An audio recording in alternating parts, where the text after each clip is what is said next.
Don't even bother breathing. Lean on the inside. You're suffocating, you know this is the end. You're praying for a new life. You're suffocating, you know you'll never mend.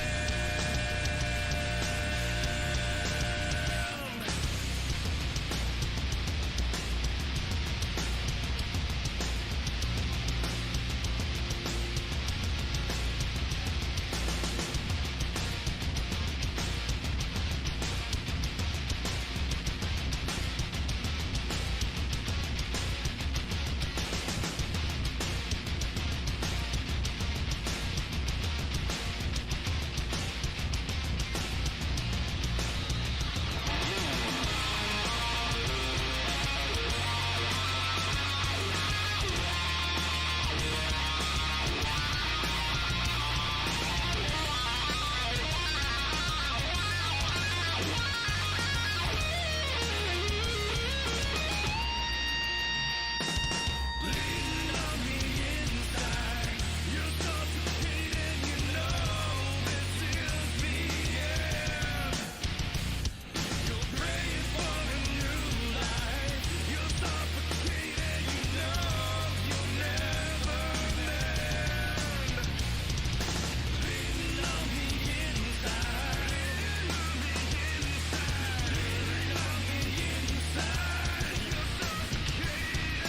praying for a new life. You're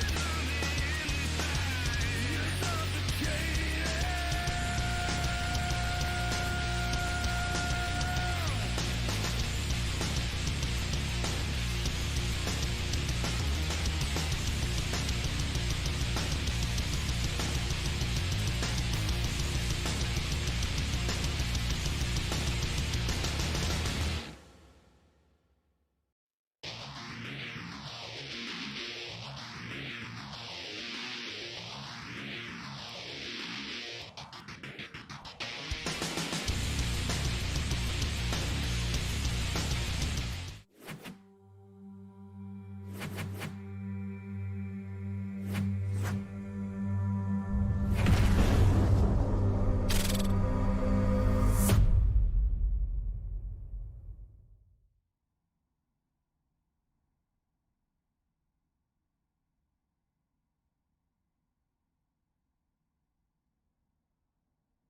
Good afternoon, folks, and welcome to another beautiful race here from the Great Dover International Speedway as we are about to get underway qualifying here at Dover with the Bluegrass iRacing Cup Series. It's going to be a fun race as we saw the Truck Series come here last night. Saw some great racing, some very early field caution laps in the Truck Series last night, but expecting nothing shy of a great show here tonight. It is going to be a good one at Dover as you are riding on board with that 53 of Jimmy Johnson. Had a rough night in the trucks last night, looking to bounce back in that 53 Chevy Camaro and have a great night here tonight. Either way, this is Chris and Josh Kiwis in the Sim Racing Media booth, as it usually is here for the Bluegrass iRacing Series, as we are getting ready to go here and really get these drivers out here. As I like to call Dover, it is definitely one of those elbows out, white knuckle racing. All 200 laps tonight is just going to be full in it, full throttle, and these guys are going to be definitely putting down some good competitive laps, and you're going to see a lot of competitive racing out there, so it's going to be fun as you ride on board with that 46 of Trenton Jump currently, who just set his third lap and has set himself up in a P1 with a 21.86, but him and Jimmy Johnson, the only two that have qualified, is Scott Fritz, is out on his first lap in that number 1 Ford Mustang. But we are going to go ahead and run through your championship points leader as we are getting under qualifying here. As you see last week, Trenton Jump, the man who is sitting on pole currently, excuse me, you're riding on board with Scott Fritz. Trenton Jump did win at Kansas last week. So, coming into this week, the points are looking like this. You're going to have James Allen in first place with 1 win. Alex Huffman's going to be sitting in that second spot with John Kinder in that third position. Trenton Jump, Matt Grenier, they're going to be in that 4th and 5th spot in points with Scott Fritz. That number 1 machine that you're riding on board with right now, he is 6th in points. Frankie Barroso is going to be in that 7th position with Mo Abbott in that 8th position. Wyatt Brackett's going to be in 9th. Christian Gomez 10th. Adam Lancaster 11th. Dylan Butler 12th. Justin Winters 13, John Swartz 14th, Brandon Robertson, Daniel Worthington tied for that 15th spot. So Tyler Johnson's in 17th in points, but we'll say he is that driver on the bubble right now. So we have a bunch of good names up there in that top 16. We got a bunch of those names knocking on that top 16, and tonight can definitely swing those points around as we will see what does happen here at Dover's. Last night we were talking about some heated racing, some very good racing, and we did see some accidents. We saw some trouble, and a lot more trouble than we're expecting to see here in the Bluegrass Series. But hey, they got it under control. We got rolling, and we had some great green flag racing and a great finish from the 3 Simbox members out of the 4. I want to say I think they're 4 or 5-man team, and 3 of their trucks finished in the top 3. So a good run from them last night. As Nate Maurer took home the win last night, and we're going to see who's going to pick up the win here tonight. I've got a bunch of names on this list that look like they could grab this checker flag here tonight as we come to the short, high bank track of Dover. So anything can happen, and expecting some good racing. Chris, how are you feeling going into the Cup race tonight, and what are you expecting to see from they get a handle on these race cars here early on? Well, one of the things that I was noticing last night is, like we were talking about, the exits of turn 2 and turn 4. They are always very slippery. There is a bump going into turn 3, and coming out of turn 4, it's a little off camber. You know, as you see, that camber goes really crazy. So the banking drops, and it flattens out a lot. It's not flat, but it flattens out a lot. So looking for a lot of loose race cars first couple of laps. You know, hopefully, you know, like we saw last night at the first lap. A lot of tire spinning, a lot of checking up, getting into the back end of everybody. But I think that everybody will have the track figured out tonight, as we saw them practicing earlier. So I think we'll have a lot better chance of getting at least one lap in before the caution. But hey, you know, like we said, this is Dover, and I have mixed feelings about this track. So it's going to be interesting to see how this race starts off. When you've got a 1-mile oval like Dover, you have to think this track is as short as Bristol lengthwise, but look at the banking, look at the speeds, almost 170 plus down the front straightaway, and about 140 in the turns. So these guys are cooking speed around here way faster than what we experienced in the trucks last night, and way faster than what a lot of these 1-mile ovals will be like. So as Chris likes to call it, it looks like they took Bristol, stretched it out, and just said, hey, go fast. That's what Dover kind of feels like. Like Chris was pointing out, a lot of transition changes coming out of that turn 1 and 2, enter and exit, and the same with turn 3 right here. Very big bump going into turn number 3, and on the exit right here, it's just very flat. We'll snap that race car around, and you'll start coming out of turn 4 and developing a push a lot. Once a little bit in this later run, that car will start to push. Going to see interesting seeing these drivers develop that push, develop that looseness as we go, and see how they put their handle on it and how they decide to fix that problem. Is we know there's the easy problem to fix, push. You just lift, but nobody wants to lift at a track like this. You kill that momentum. It's almost like go-kart racing. You're going to get passed by half the field once you scrub that speed. So you're going to see some fast racing here tonight. You're going to see some good racing, and definitely going to see a lot of drivers that you probably didn't expect to be up there, because that's how it was last night in the Truck Series. They're going to be up there tonight. As you see Mo Abbott, our driver who has made his way to the podium position twice this year, with a awesome battle last week at Kansas, as he has set himself in the top 10 currently, but we still have a decent amount of drivers left to qualify. And speaking of qualifying, I'm going to go ahead and tell you that Darius Boyd, CJ Mason, Jimmy Allen, Wyatt, and David Brackett, Tyler Reed, they will not be able to qualify tonight due to last week penalties. So they are going to be forced to the back of the line at the start of this race. So those 5 drivers will not be qualifying tonight. So if you're wondering about 6 drivers, Darius Boyd, CJ Mason, Jimmy Allen, Wyatt, David Brackett, and Tyler Reed, that's why those guys will be starting at the back of the pack from incidents last week, or just whatever they were caught for. But yeah, so a little bit of penalization coming from the race control tonight, as we do speak on that race control highly. I think I said penalization instead of penalization. Either way, I think you can use that word. Can you use that word the same way, Chris? I don't think it works like that. But what I was gonna say, Josh, is if you notice, coming out of turn 4 up here, turn 2. We'll watch here with Mo Abbott while we're waiting on somebody to get. Oh, I see Tyler Johnson out on track. Whenever we get around to turn 2, if you look, you can actually look along the wall there and see how much of that transition actually changes. So when we're coming out of turn 2 here, just watch the outside wall, and you'll actually see the wall dips down, so you can see how far that track actually drops coming off of the turns. and this camera right here. Indeed. You really do see it now that I see what you're saying. It's almost like the back straightaway is like a skateboard kicker. It goes down and it just lifts you back up the track. There's big transition changes. I've never noticed the transition that much on the straightaway, but now that you say it, Chris, you can really, really see that transition that you're talking about. And that does show you the car becomes unsettled once you come off that turn. Oh, as you see right there.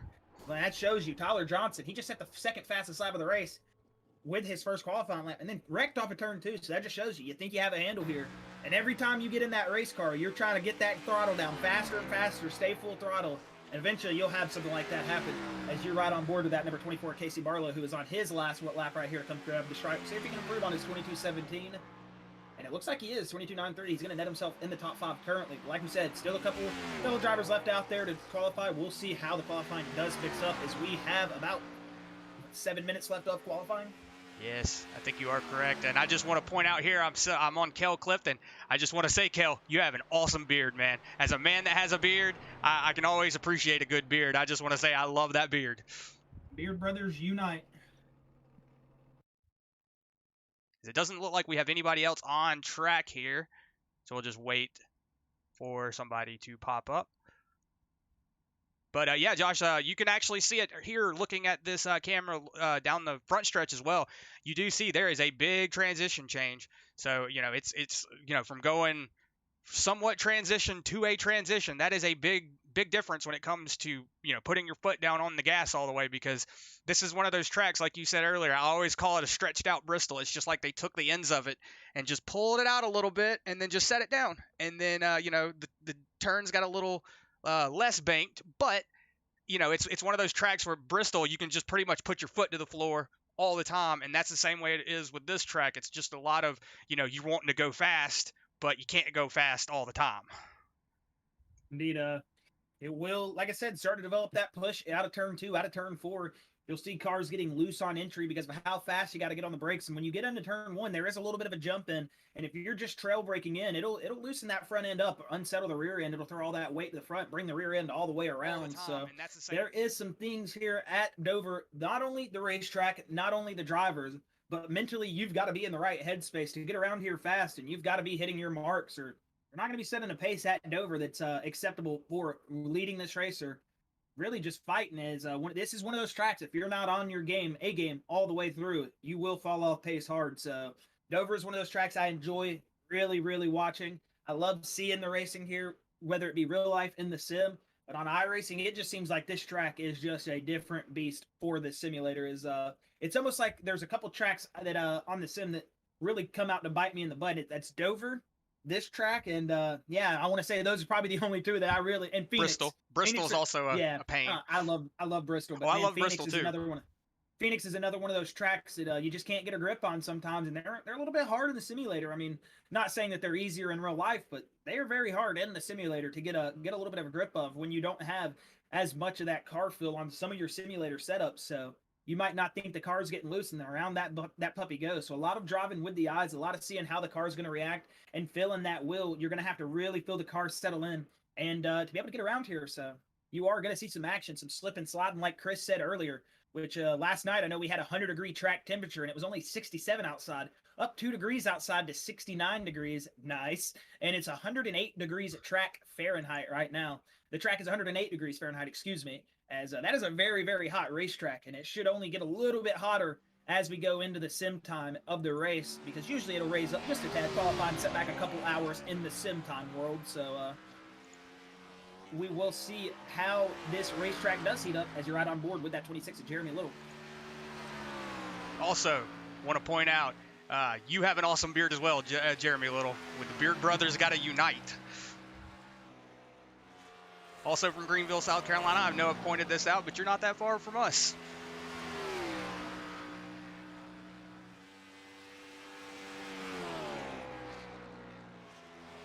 Just look at that speed carried through the turns, 160, 159 miles an hour as he comes off of corner exit. Look how close he rides that wall, 175, almost 180 plus down the front straightaway at a 1 mile oval. That is crazy, crazy speeds here at Dover. They call this the Monster Mile, and a track that's very hard to get around. I almost said the track that's too tough to tame. I want to say that's Darlington, but I almost got a little bit of carried that way right there. But Yeah, Dover is, they call it the Monster Mile for a reason, because this track just reaches out and will grab that race car up and rip it to shreds. Without even you knowing, you can just barely get a little bit loose, you catch that outside wall, and then those inside walls sneak up on you even faster when you're going sideways and just a passenger in these race cars. That's why you see a lot of beat-up race cars here, and you might see some dented-in quarter panels, some beat-up front fenders, some beat-up back bumpers. It's going to be a fun, lean-on, heavy race here tonight, and it's good. This is one of those tracks that still has one of those really good short track feelings that it's always had throughout its natural life.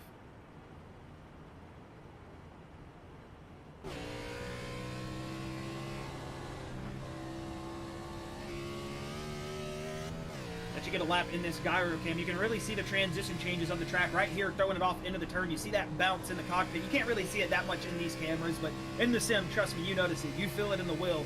As he comes out of turn 4 right there, you see how flat it just gets down the front straightaway.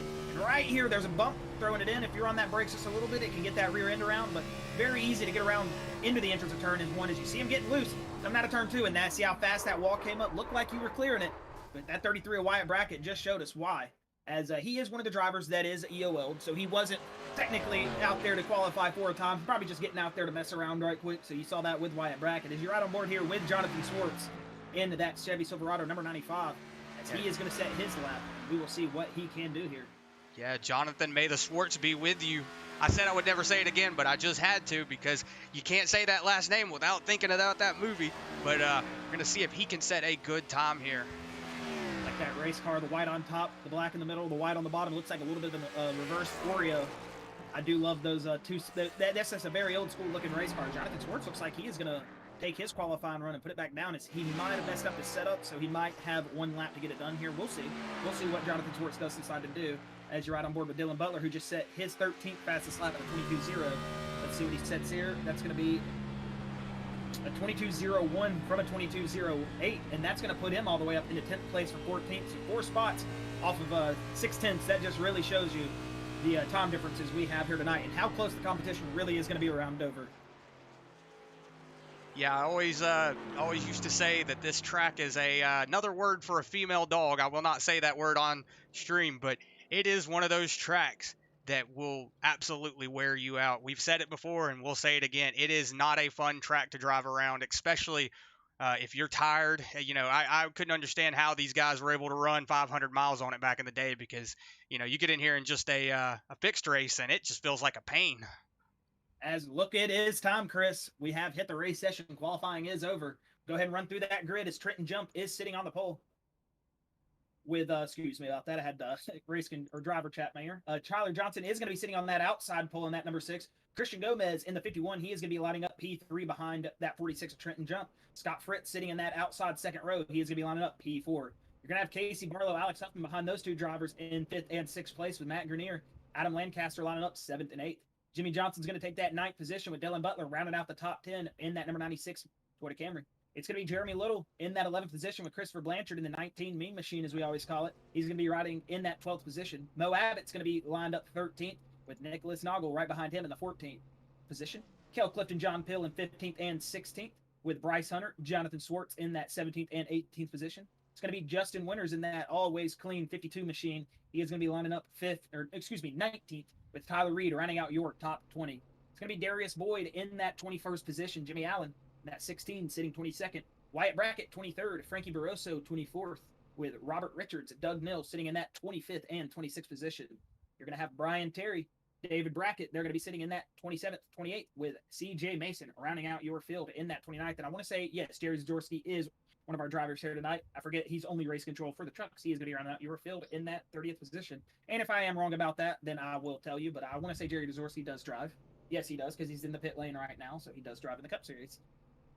He is one of our race controls for the Truck Series, so sometimes I get a little bit confused about that. But I forget Jason is race control for the Cup Series, so there you go.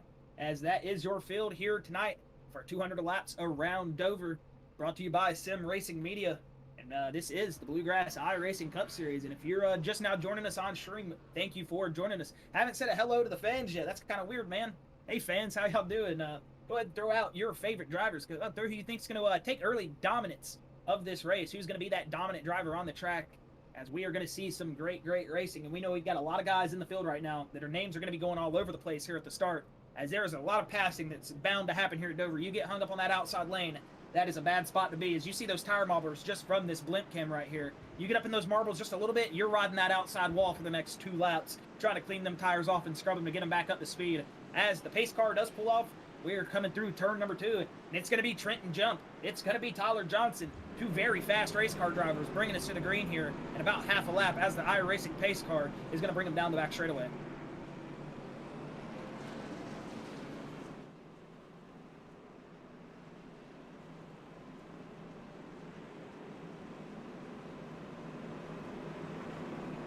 Race control, just going over the restart zones one more time with the drivers before we go green here to make sure we don't get any jump starts.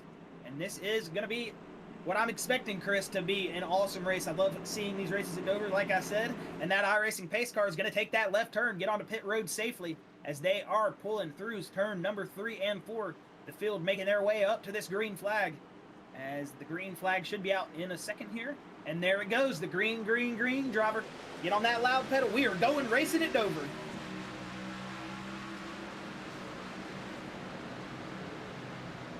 And you already see, look at that one of Scott Fritz going to the inside lane. Look at Tyler Johnson started on that outside pole. And I told you that outside lane, not a place you want to be, already falling back into that 4th position out of the top 3. As Christian Gomez is going to promote himself up into that 2nd position. Scott Fritz is going to move up into 3rd. Trenton Jump off to a great start. As you see Tyler Johnson back there battling now. He's got Alex Huffman and that 24th Casey Barlow behind him, as they are all shuffling through the field right now. A lot of position changes, 1-2 position changes in this first lap, as we are on lap number 2 here. And we are getting going, and it looks like we are already off to a great start, Chris. Yeah, it's definitely a better start from the race that we had last night. I am getting word that Facebook is still doing the dropping frames, so I do apologize for Facebook if it is frame dropping. We seem to be having an issue with the Facebook stream, but the YouTube stream is working completely fine. So I don't know what's actually going on with Facebook, so I do apologize, but hopefully it will straighten itself out here before too long. Yeah, I don't know what it is about Facebook these last 2 nights. Never had a problem with that Facebook platform on streaming, but it seems like the YouTube stream is just working perfectly fine. Might be some issues on the Facebook side. We will try to fix those as we go on, but again, we do apologize for that, as it seems like Facebook giving us a little bit of trouble tonight, and it did seem to clean itself up a little bit later into the race. About 10-20 laps in, it started to get a lot better and clear itself up. So if it does not indeed clear itself up in a little bit, we do apologize again, and we are working to try to get that just settled out, as we are still under green here at lap number 5. Yeah, as it looks like Trenton Jump, he's actually got the track kind of figured out here. He is starting to pull away from that 2nd place position of Christian Gomez, but Scott Fritz, he's hanging on to that 2nd place position. He is not letting Christian Gomez get away from him. As we do know that my dad, he is a Scott Fritz fan, so he is probably excited to see it. His name is Scott, so I'm pretty sure that's why. But the Scotts have got to unite and work together, but as you see, he has definitely got it figured out right now. Indeed, it looks like Scott Fritz found a little bit of speed early as he's trying to work up to get himself up to that 51. He's going to take that mid lane, try to get out a little bit of a harder drive out of that corner, try to get him set himself up for a run down the front straightaway. But it seems like he did get a little bit of a run, actually. He cut that down by about a tenth on that exit. As you see Trenton Jump, who's already up to a 1.3 second lead, as he is already hanging out there and starting to dominate this race and looking like the early car to beat in this first segment. As if you are not aware, the stage break will be at the end of lap number 80. So stage 1 will end at the end of lap number 80. And it'll be our only stage, actually. Sorry. So just one stage. But that will be the stage break. Lap number 80. As you see a battle right there, Chris, between that 15 of Matt Grenier, Casey Marlowe, and that would be the 28 of Adam Lancaster, as he is working his way up into the field, as he's going to make 2 cars, try to make 2 passes here on this lap number 8, as he's on that outside of the number 15 of Matt Grenier, and he looks like he is making that outside lane work in turn number 3 and 4, as he is going to get 2 cars in 2 turns, and he's going to promote himself up into the top 6 as he's working his way up to that number 6, excuse me, of Tyler Johnson, who's currently holding that last top 5 spot. Go back in the field a little bit, you see Dylan Butler hanging himself up on that outside lane in 1 and 2, got trapped up there on the top, and that allowed that 19 of Christopher Blanchard, that 53 of Jimmy Johnson to just drive on by. Jimmy Johnson, another one of those drivers looking for a good night here tonight, as he had just all disaster striking last night. And we want to see him have a good run here, to get that motivation back going. Run back through the field here a little bit. You see David Brackett, one of those drivers not able to qualify through that EOL, as he's sitting in 25th. He started in 28th. He's worked his way up 3 spots. So he's just going to have to chip into that lead to get himself going. As you see Justin Winter sitting back in 28th. He fell back 9 spots on the start, so not sure what happened there to the 52. Yeah, Justin Winters is normally one of those drivers that's always up front, so it's kind of odd to see him back here in the back. Maybe just had a little bit of trouble, maybe not able to figure the track out right away, but maybe we'll see him move up through the field. But it is looking like these guys definitely have the track figured out. It's a little cleaner than it was last night. Not saying anything bad about that, but hey, you know, sometimes it's just the roll of the dice. Sometimes you just have problems. But it doesn't look like we're having any issues right now. And yeah, we have a good big little pack right here from that 5th position on back. As you see Tyler Johnson leading them, that's Adam Lancaster behind him. You're riding on board with Matt Grenier. You got Casey Barlow, Christopher Blanchard, and that 96 of Dylan Butler who's hanging on to that pack right there. But keep looking behind him, you see just more and more race cars. As Dover's one of those tracks, you feel like you just never aren't passing somebody. You always feel like you're around somebody. As you see Scott Fritz, he just fell back to that 8 of Alex Huffman, who moved up into 3rd place right there, as he just let him go by in turn number 1. So here at lap number 13, these drivers maybe not wanting to kill that equipment yet. If you've got the run, just let them take it. Hold on to those tires. You might be battling that driver back here in the next couple laps. Yeah, it's one of these things about Dover, Josh, that we were talking about in the race last night. This is a multi-groove track. You know, they say that you can pretty much race anywhere on this track, especially since they repaved it from concrete to asphalt, or was it backwards? I think it was asphalt to concrete. I can't remember which one it was. I'm sorry, I do apologize. But I think Richard Petty said once they did that, the track pretty much came in any race anywhere. Whoa, as you see the 15 getting a little loose there. Matt Grenier is going to have to move up the top of the track. That's going to allow the 24 of Casey Barlow to move on the inside. Let's see if Christopher Blanchard could also capitalize on that, as he does not have a number on the side of that car, but he is marked as the number 19 on track. And Chris, it is concrete, by the way. It's not asphalt. It was from asphalt to concrete. Okay, I knew I was one of those things, but I couldn't remember. And you got to think about it this way. When you think of asphalt, it always looks like the little bitty pieces of rock put together. Concrete's always that smooth spot. So if you ever think about it that way, just think about it that way, you know? If you're ever confused on it, just think about it that way. As we do have just kind of single file racing up here in the front. That's why we're kind of watching the back. It does look like Trenton Jump, Kristen Gomez, and Alex Huffman, they are just starting to pull away from everybody. As you see, like the gap between them, as you pretty much see the gap between all the cars, just a lot of separation between them. So maybe some people are starting to fall off, but we're going to go back here and just see what's going on in the back of the field, since everybody's kind of spread out.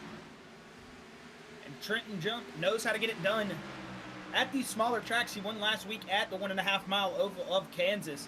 So it looks like he is off to no more. Or excuse me, it looks like he is off to the same thing that he was getting onto at Kansas. As well, we got a little bit of trouble down the backstretch, and he is coming back up the track. I mean, who is that? Who is that? That's like the 26. 26. Yeah, that's the 26 of Jeremy Little. As you saw a big moment there for that 26 right there, as he was just wobbling all over the backstretch, trying to keep it off the wall, trying to keep it off other cars, and that could have been a big moment for this race. As you see out in front of that number 12 of Frankie Barroso, look at that 26 just up the racetrack. That was almost probably a little bit of a pucker factor right there for Mo Abbott. Whoa, as you see a lot of loose. Sorry about that. I did not have the camera set on the right car, so I do apologize about that. But you were able to see just a little bit of what happened. So you see Jeremy Little, he's dropped back a couple of spots. But we've got a lot of battling going on here in the middle of the pack, though. Okay, and we're live right now? Yes, we are. Okay, just making sure we didn't go back from the replay, because it looked like the 26 was in that same spot getting loose when we came back to him live. So looks like you said, Chris, it looks like these track temperatures, lap 20, we know those tires start to fall off about now. 111 degrees on track right now. You know those things are getting eat up like just getting eat up out there. It is it's almost like taking butter and putting it on a skillet. You just watch it melt and drain away. That's what you put, like, that's what it's like when you put these tires on there. They just start to eat them away. Take a cheese grater and just scratch those tires off. Man, that's how you're eating those things up. Really rough out there on these tires. Is we know those Goodyear Eagles over the years have not been able to take heat as much as they used to back in the earlier days of stock car racing, where you could get the tires heated up, get that heat cycle. You could kind of back off, cool them down, get a little bit of speed back in them. Nowadays with those Goodyears, it's once you've cycled them, they're pretty much done. So you're going to see a lot of drivers starting to fall off here, see a lot of slipping and sliding, and you're going to see definitely some sideways action here soon. As you almost saw the 26 there just a couple laps ago have that moment, but it seems like everybody's gotten it back under control, and good on them, as we are still rolling here at lap number 22. We should be expecting some pit stops here within the next 10 laps, I'm assuming. Yeah, the best way that I can explain it, it's always the, as a driver and driving on these tracks, the best way to explain how the tires feel, or just go outside and throw some marshmallows on your car and then try to drive them. It's honestly the best way to explain it. Is whenever you're turning, it just does not want to turn. It just feels like you've got marshmallows on your wheels. A lot of push, a lot of oversteer. You're going to see a lot of looseness, a lot of tightness.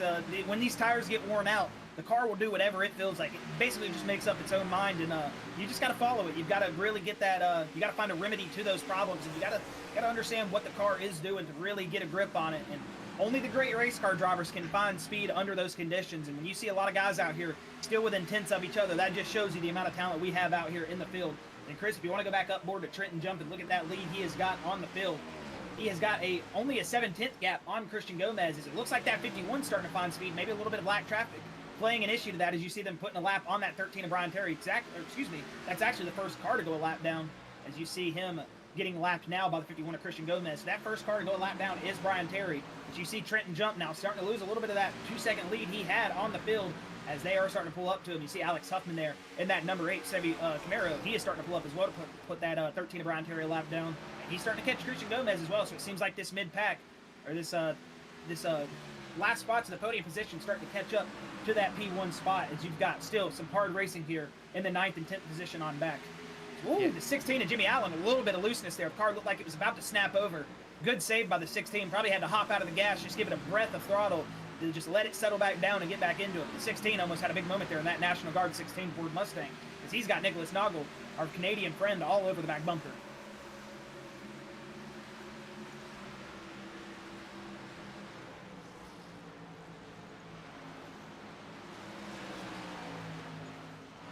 See Tyler Johnson now going past that 13. Scott Fritz as well. Another one of those drivers who's shown a lot of speed in this season. That 6-1. We know the 6 hasn't gotten a win in the Cup Series yet, but he is a very, very solid driver. He has won a race at the Truck Series in his one-off showing at Kansas last week. We thought he was going to take that momentum into the Cup race, and it looked like he was going to. But, whoa, we've got 2 wide coming off of turn number 4 right there. As you see the 48 of Mo Abbott, that's the 28 of Adam Lancaster. That's a 26 of Jeremy Little, as they are racing hard coming down the front straightaway into turn number 2, and it looks like Mo Abbott is going to take that position away from Jeremy Little, and he's going to try to work himself up there and get back some positions that he has lost from the start. He's going to ride back on board with the number 10 or 46 of Trenton Jump, there. Looks like he's starting to fall back, Josh. It looks like Christian Gomez is actually starting to figure it out. He's dropped that lead down to 0.3 seconds, so he's got 0.3 of a second on him. So he's definitely starting to figure out the track. That 51 of Gomez indeed starting to find some speed here. But Chris, look at Alex Huffman. He's doing the same thing, up 3 positions from his original qualifying spot of 6th place. That 8 machine starting to show some pace here too with these lap 30 old tires. As it seems like Alex Huffman starting to find that pace. But you see Gomez, he is really starting to flex those used tire muscles as he's going to the outside here, trying to set himself up anywhere he can get around this 46 of Trenton Jump. And speaking of movers, Chris, Jimmy Allen in that 8 machine that we were talking about a second ago, having a little bit of a moment off turn 4, he's moved himself up into that 8th position, up 14 spots from his original qualifying spot, currently sitting the biggest mover in the field, and he is your hard charger right now, up 14 spots, sitting in that top 10. Just want to say, Twitty Racing, let's go, fellas. Hey, man, sorry about last night, man. I was pulling for you. You got taken out there in the first couple of laps. That was tragic, but hey, man, like we were talking about the week before, it's good to see you stay out on the track, get your damage repaired, and get back out there. And Mower Racing, hey, Nate Mower, good to have you here on YouTube as well, man. Good win last night, and hope you enjoy it. As you see that 51 of Christian Gomez, now only 0.2 back, Chris. It seems like every lap he's finding that 1/10 of speed on corner exit out of either turn 4 or turn 2. He's starting to creep up there, but it seems like that 46 just has a little bit of a better run in turn 1 and 2. But it seems like 3 and 4. Oh, whoa, as I say that, the 46 just got big loose coming down the back straightaway. And that was opening the door for the 51 of Christian Gomez there for just a second. As you see now, only a 10th between those cars, about half a car length. And that 51 of Christian Gomez is starting to get a big run up to that 46. We'll see if that does halt the little bit of a run that the 46 had, if it's going to make him back that lead off. As you know, you start heating these tires up more and more, that race car starts to feel a little bit better. And we got to reckon turn 4 right there. You see in front of our leaders, caution's out here at lap number 34, as that is the 53 of Jimmy Johnson. Is that who that is? No, that's not the 53. Excuse me. Could not tell who that race car was. We'll get an idea right quick of who it was. It looks like it was Jimmy Johnson, actually.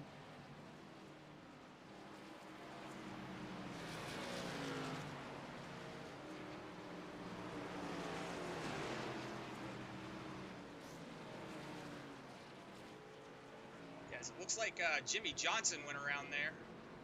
Let's actually go back and see what happened.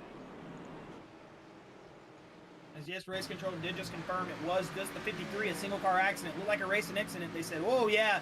As you see him going back up to the wall, he just tried to move up the track a little bit, and that shows you how on edge these cars are when you're coming down that straightaway. And that's just unfortunate turn of events there for the 53 of Jimmy Johnson. Could have been a lot worse, though, as he did not collect that inside wall as hard as I thought he should have. As you see the 53 pulling down pit lane there. Going to get a little bit of damage repair, probably take those 4 fresh Goodyear Eagles. But Chris, if you want to go back live and look at the field after this wreck right here. Oh, no, he did get in the wall just a little bit. Oh. So, yeah, that could have been a lot more damage. But everybody is out on the pit road, out on pit road, and we're getting tires and fuel serviced on these race cars. If you want to watch that exit out of pit road, Chris, Trenton Jump is in that P1 pit stall. As you see Tyler Johnson missing his stall just a little bit, we'll watch this race off of pit road as it looks like everybody is going to go ahead and take those 4 fresh Goodyear Eagles, fill those race cars up with Sunoco fuel, get back out on the racetrack as well. We're going to have a race out of pit road, and it looks like Christian Gomez is going to win. Not sure what's going on with the 46 machine as he is to a staggering halt right here. Looks like he has not refired that race car. Not sure what is going on in that 46's pit stall, as it looks like he is just still sitting still, Chris. Not sure what is going on with Trenton Jump, and he just lost. The whole field went by him. Unfortunate about the 46, as it looks like maybe he had a speeding penalty. No, he wouldn't. He would have had to do the speeding penalty coming back through. I heard him just say that he hit something, but he said he hit something maybe. Maybe he hit the wall. I think he hit the wall. That's what they were asking. He scraps the wall a little bit, probably getting some damage repair. Yeah, and even Jason just said it over race control. Okay, yeah, and the 46 did make a little bit of contact with the wall, and he did have to come down, and he just went ahead and took that damage repair now. So that is why the 46 of Trenton Jump did get held back right there just a little bit, taking some damage repair to get that race car going again at full speed. And you see, only lap number 37 of 200.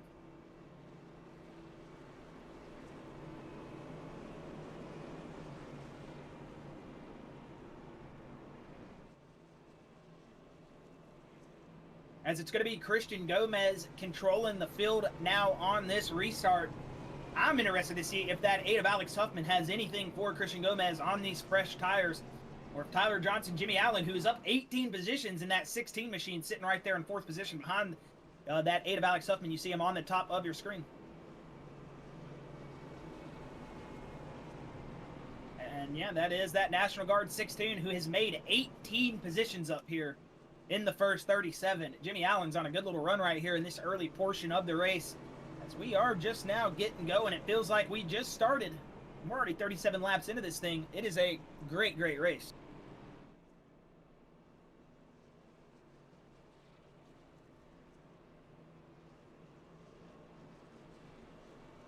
As I want to point it out this way.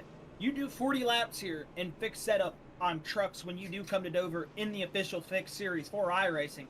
And there's sometimes those 40, 45 lap races, they'll last almost an hour. And these guys have almost done that full time in 20 minutes. That just goes to show you the amount of talent, the amount of practice, the amount of work that went into these race cars here tonight to get them going around as fast as they can, get them all hooked up. And yeah, you see a lot of talent being shown out there. As, like I said, an official truck race at Dover is only 45 laps. And the only time I've ever raced here, it was almost an hour-long race. 3 green-white check routes. I did win it, pat myself on the back, but that's besides the point. These guys have almost done that same time the same amount of laps, in almost 20 minutes. That just shows you the speed difference, not only, but also how fast and how well these drivers are getting around the racetrack tonight. Yeah, Sarah Winters, come on, 52, or Sarah Myers, excuse me. Ow, I am getting all kinds of confused. Sarah Mays, come on, son, number 52 Winters. Glad to have you with us again tonight, Sarah. All getting my words confused. Yes, welcome back, Sarah. Glad to have you in the stream. You've made all of us in the booth a fan of that 52 machine as well. As much support as we get from you, and it's awesome to see that race car out there and see you back in the chat as the green flag is back out. And look at that commanding start that the 51 got there on the jump, as he is out to a good lead, and he is going, as you see, that number 6 of Tyler Johnson all over the back bumper. And it sounds like Chris said he was muted on accident. He was saying hello to you, Sarah. Whoa. And yeah, that's why I responded to that. And if you didn't hear him, then we do apologize. But he did say, what's up? Glad to have you back. And good to see you back in the chat again. Yeah, as you saw that camera view there, you saw a bunch of cars getting into that wall coming down that backstretch. So those cold tires coming out, you know, they got used to them warmed up tires, and now they're starting to get into the wall here. So let's see if they can get this car settled out. It does look like they're going to fall pretty much single file all the way back. So that is good to see. Good to see if you're in the race car. Bad to see if you're in the stands, because if you're in those virtual stands right now at Dover, you're probably thinking, man, somebody leaned on somebody, somebody hit somebody. I want to see some bumpers. I know I'm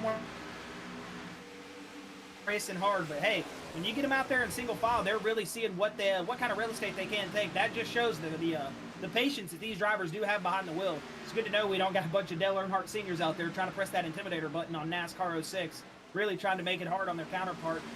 They're actually doing a really good out there job to race good, race solid, and as you see, Scott Fritz making that pass on third place Tyler Johnson. It seems like that 6 just does not have the qualifying pace that he had earlier, and he has got a lot of cars about to storm past him right here on this bottom lane. Yeah, as you see, the number 1 of Scott Fritz getting a little loose there, but that is going to open up the door for everyone to get past him. The number 16, oh, excuse me, I just lost my numbers. The number 16, the number of Jimmy Allen, of 19 of Christopher Blanchard. And the 1 of Scott Fritz. And the 1 of Scott Fritz all got around him. It looks like the 96 there of Dylan Butler is going to be looking to peek around him here in a second. That's Chris. If you want to go back up board to the lead, it looks like Alex Huffman's starting to catch Christian Gomez. Yes, he is, as he is peeking to that inside lane here in turn number 1. They're going to be too wide coming down the back straightaway. Oh, a little bit of trouble there for the 8, as it seems like he just grazed that apron, started to loose that race car up. The 8, good recovery there on that inside lane. That could have spelled disaster for the field behind. As you get those lead cars out there wrecking, there's not a lot of places to go here at Dover when you've got 30-plus race cars coming at you. Yeah, as I just heard, I was not muted, Josh, so everybody heard me fumble through that. So I do apologize about fumbling through that. But again, Sarah Bays, good to have you here. And speaking to all of our fans, again, thank you for joining us. Hopefully Facebook's cleared itself up. We've had some issues with the Facebook platform these last 2 nights. For some reason, YouTube is crystal clear. It's running perfect. No lag, nothing. Like I said last night in the Truck Series race, Facebook was not a platform made to stream on in its early days. So still some trial and error to go into it, and they are starting to put some serious work into their streaming platform. As you know, you got a lot of gamers switching over to it to cater to their audiences. So again, we do apologize if the Facebook stream is just a little bit skippy here and then, and hopefully it will clear itself up. As if you go over to the YouTube stream, if you have that option to, I guarantee you it's probably going to be a lot better of a view experiencing for you. But if you are joining us on Facebook, toughing it out, putting the helmets and gloves on, getting ready to race through those troubles with us, then we do appreciate you for joining us still and hanging out here in the Bluegrass iRacing Cup Series, brought to you by Sim Racing Media. As it looks like Jeremy Little just parked it, and he is going to be out of the race for the rest of the race, it seems like. Yeah, it just looks like he jumped to the pit, so maybe getting into the wall there a little bit and just decided to call it a night. I don't have any, actually I do, but we'll stay on board here for a second to see if that number 8 of Alex Huffman is going to be able to make a pass there on the 51, because it doesn't look like that there's a lot of battles going on back here. It looks like everybody's just pretty much single file from what I can see from my ticker. So if you see anything that I don't see, Josh, please let me know and I'll go back to it. Right now, this is the battle for the lead right here between Alex Huffman and Christian Gomez. These guys are hanging it out there. It looks like that 8 of Alex Huffman, he wants to make the pass, but it seems like he's trying to force that 51 into a mistake. Just really wait for that real estate to be open, and he's going to take it. That 8 is putting his nose wherever there's clean air, and he is trying to find a way around that 51 of Christian Gomez right now. Christian Gomez doing a great job to defend that Chevy Camaro off, and that 51 Ford Mustang is hooked up a little bit wide into turn number 3 and 4 here, but that isn't going to open the door all the way for that 8. Maybe in turn number 1 and 2 that would open that door for the 8, as it is now going to open the door. I lied. That's going to give a big run for the 8 down the front straightaway. Now they are going to be too wide coming out of turns number 2. The 8 not going to get loose this time. The 51 going to pinch him as low as he can. They're too wide down the backstretch for the lead here at lap number 51.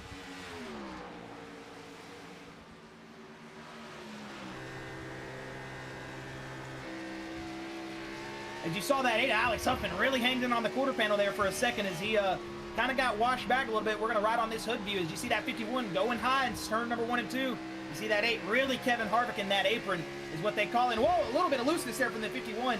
As you don't see that when you're in the blimp camera on the TV cameras, but when you're on board, a lot of looseness on this racetrack. You don't really get to see how loose these race cars are in some of these cameras.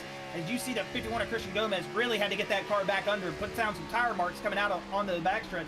We'll see if that 08 of Alex Huffman, or excuse me, that 8 of Alex Huffman can make that pass. But look at that 51, Chris, just making that race car as a little bit of wide looseness as there. possible. Looseness from both of them. The 51 got a little loose. The 8 started to go towards the wall a little bit. Both able to gather it back up. But like I said, that 51 just using all the racetrack he can, making that car as wide as possible, and really taking that lane from the 8. And it looks like it's going to be another attempt here. You know that 8's definitely eating those tires up, though, trying to make that pass stick right now. Yes, it looks like he's going to be able to dive down on the inside here, so maybe he's able to figure it out now. He's going to dive down. Maybe he can stay off of that apron as you see him washing up just a little bit, but he's going to stay off that door of the 51. The 51's going to be up into the wall. Wherever he was exited, I knew that was going to be what it was. So that's going to promote Alex Huffman up to the lead. So Christian Gomez into the wall coming out of turn 4. Look at that. That's opened the door for our hard charger. Jimmy Allen, look at him in that National Guard Ford Mustang, almost up 20 positions. He is sitting in P number 3, and Jimmy Allen is saying, hey, you can talk about Alex Huffman, Chris, you can talk about Christian Gomez, Josh, but you're going to be talking about me in these next couple laps because I am on the move and I am ready to show that I can lead here at Dover. That 16 is on some rails right now and definitely on a mission here at lap number 56. Yes, it looks like he's pulling up to the back end. It looks like he's going to do a crossover here. Nope, he's just going to tuck it back in and go against that. Yeah, but that 51 was having to battle that 8 a lot there, so I'm gonna be interested to see if that 16 just has a little bit more of a tire advantage under him than that 51. As you see a big run coming out of turn number 4 from the 16, and those 19 positions, they definitely aren't a lie. It is showing all speed here in that Ford Mustang from Jimmy Allen, as he is on what is a great race night for him so far. And he is gonna make it stick this next time by. Look how close. You almost couldn't have fit a piece of paper through that back bumper because Jimmy Allen was all over the back bumper of that 51. As if he's this close coming out of turn number 2, he should make that pass coming into turn number 4 and all over the back bumper. Really sucking the air off that 51 as you see it loosening up. Woo! A little bit of air sucked off that rear spoiler. And he should go to that bottom lane, but it looks like he isn't going to take it yet. Just not enough space to get past that 51. But Tyler Johnson now, he's starting to work his way back up to the field after early trouble, as he seems like he has found a remedy to the problem, or the remedy or solution to his problems, and now he is running. Sometimes I get crossed up with my words and I don't know what I'm going to say.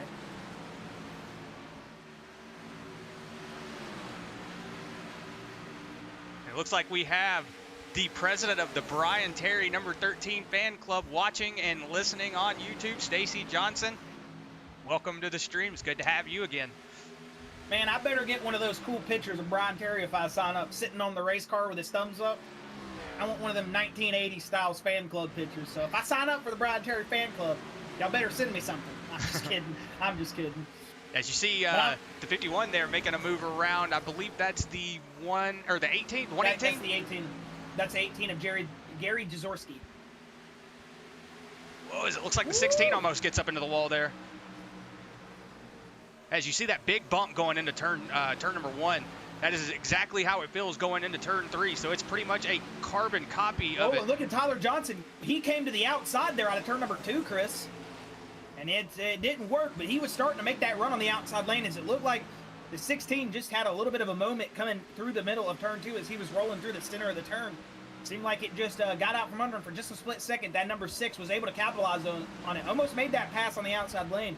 If this track was just a lane wider, that outside lane would be a little bit more deadly here. But seeing as this track is so small, you have to be basically on one racing line coming down the back stretch, coming down the front stretch, or you're going to have a lot of trouble spelling for you in the later parts of the race. Yeah, the track definitely looks a lot bigger than it actually is. Whenever you get into that car and you start driving, that track shortens up, or I should say it narrows a lot more than you would expect it. You going into these turns, you know, it's one thing to be on that bottom lane, but you can pretty much drive wherever you want on that turn, but the fastest way is always going to be that inside line. So it's going to be interesting to see how long it takes these drivers to start working their way up the track. As you see the number 6 working that bottom line, you see him start catching the 16, but here goes Jimmy Allen. He's making a move on the 51 of Christian Gomez.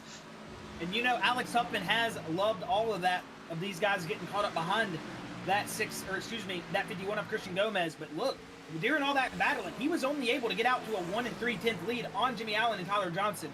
So not as much of an advantage as he wanted to get in a gap from those race cars, because Jimmy Allen is one of those drivers right now that is showing speed, up 20 positions from his original qualifying spot of 22. And man, he is hard charging through the field. Jimmy Allen has found everything out about this racetrack. He's signed it, sent the check. He is hauling the mail right now. Yeah, as it looks like Scott Fritz is starting to fall back just a little bit. The number 12 there, Frankie Barso, he's going to try to dive it on the inside. That top lane doesn't look like it is that quick right now, so that inside line is definitely working a lot better. And Frankie Barroso, another driver that's kind of moving his way up to the field a lot, too. He qualified in 24th position. He's sitting in P7 right now. Now P6 as he gets in that inside lane of Scott Fritz and gets past. Frankie Barroso up 18 spots, and he is showing some really good speed here in this late run. As it looks like Brian Terry there in the 13, he's going to go another lap down. It looks like Nicholas Noggles come down pit lane, Josh. Indeed, Nicholas Noggle has came down pit road.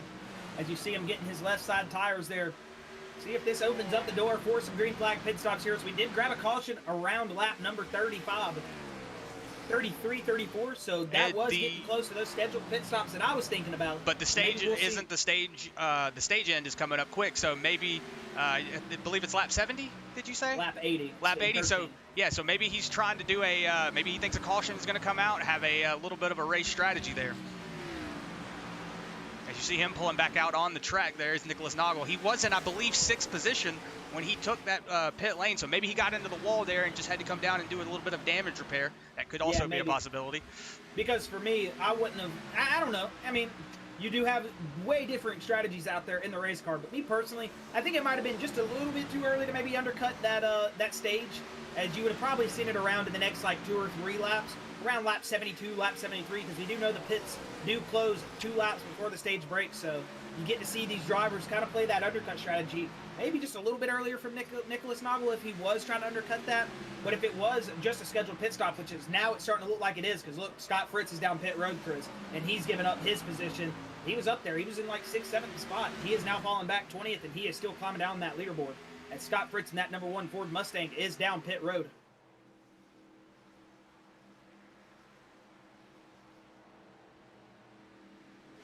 Oh, Chris, but look at the race for the lead.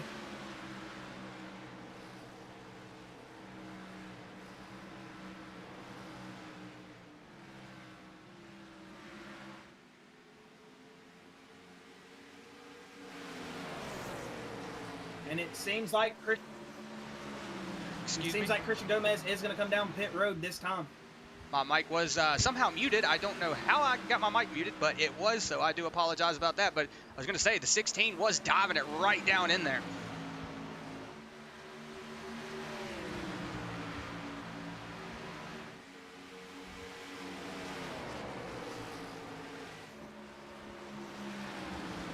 As you see the 8 there, he's starting to pull a little bit of a gap on Jimmy Allen. So maybe Jimmy Allen doing that.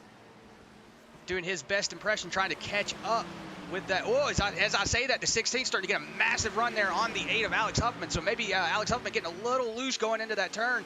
That arrow, like Josh was saying, you try to take that air off of that back spoiler and push him up the track, and that's what looks like it happened. But it does look like Tyler Johnson is going to be moving up and take advantage of that little bit of checkup from the 16 of Jimmy Allen. As Josh has stepped away to the concession stand, he is going to go grab a drink real quick. So you got me, and I will try my best to, as you see, the number 6, Tyler Johnson, going to be making a move on the inside of Jimmy Allen. So it looks like that 2nd place position now is going to be taken over by the number 6, Tyler Johnson. So he is going to advance up to the 2nd place. So now it's going to be a race for that 1st place position, as we got 5 laps until the stage end.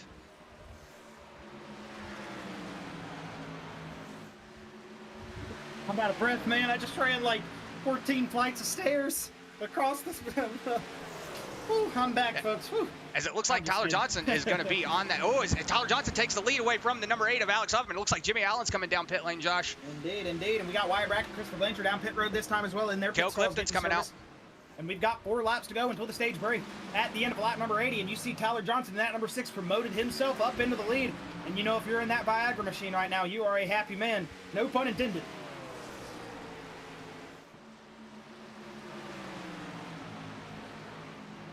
Oh, Josh, you shouldn't have said that. I didn't. It took me a second to get that, and oh my goodness. Oh my goodness. As you see, whoa, Scott Fritz making a move, trying to get that lap back before the stage end. Indeed, that number 1 of Scott Fritz on a mission right now, and that shows you that speed is. We've got a lot of cars coming down pit road undercutting this Pit road will be closed in 1 lap, so if they're taking service, had to do it this time by. Yeah, Matt and Grenier, you've got David a bunch of race cars still down. David Brackett and John Pill all coming down pit lane. It looks like Frankie Barso is also coming down pit lane right now. So yeah, trying to undercut that stage so that way they can make up some track position. You see the 16 there coming out pit lane. He's going to merge back into traffic. So Tyler Johnson's still going to hold on to the lead with 2 laps to go to the stage end. This is probably about the most amount of undercutting I've seen on the stage this season, Chris. Got a lot of guys on that strategy, as it seems like a lot of them are gonna, yeah, like you said, try to pick up some track position, as we do have 1 to go before the stage is over. The stage will be at the end of lap number 80, so 1.5 laps to go here before this stage break does happen. And if you see up front in turn number 3, you see Alex Huffman starting to fall off just a little bit there from that 6 of Tyler Johnson, as the stage will end at the end of this lap.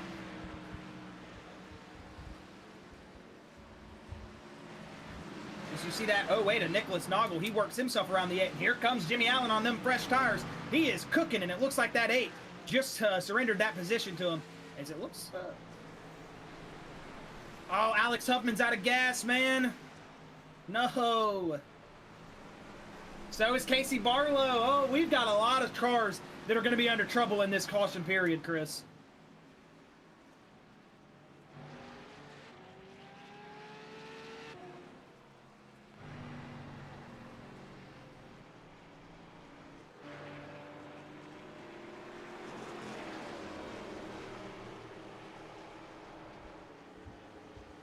Yeah, it looks like we've only got 12 cars on that lead lap, so I was going to say, it doesn't look like Tyler Johnson's coming down pit lane, but he's going to make that turn now. Going to get that car slowed down. As you see him get it slowed down, I believe the pit lane speed is 40 miles an hour here at Dover.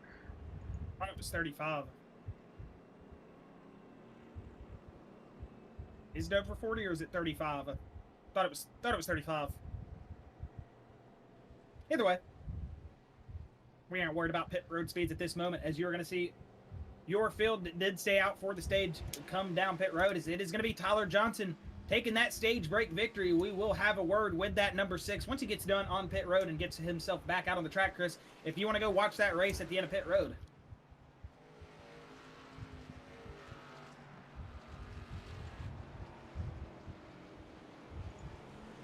There he goes. Let's see if that 46 of Trenton Jump can make up some space there after taking some damage repair earlier. Looks like he is going to get a little bit of that track position back. Good to see Trenton Jump back in it, as he's going to come out in that P5 position.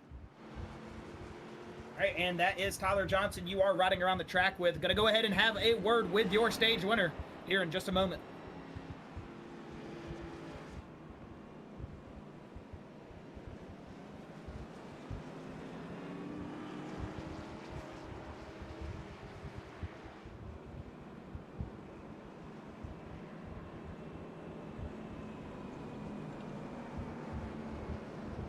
Hey, Tyler Johnson, this is Christian Johnson Booth. You got a copy, buddy?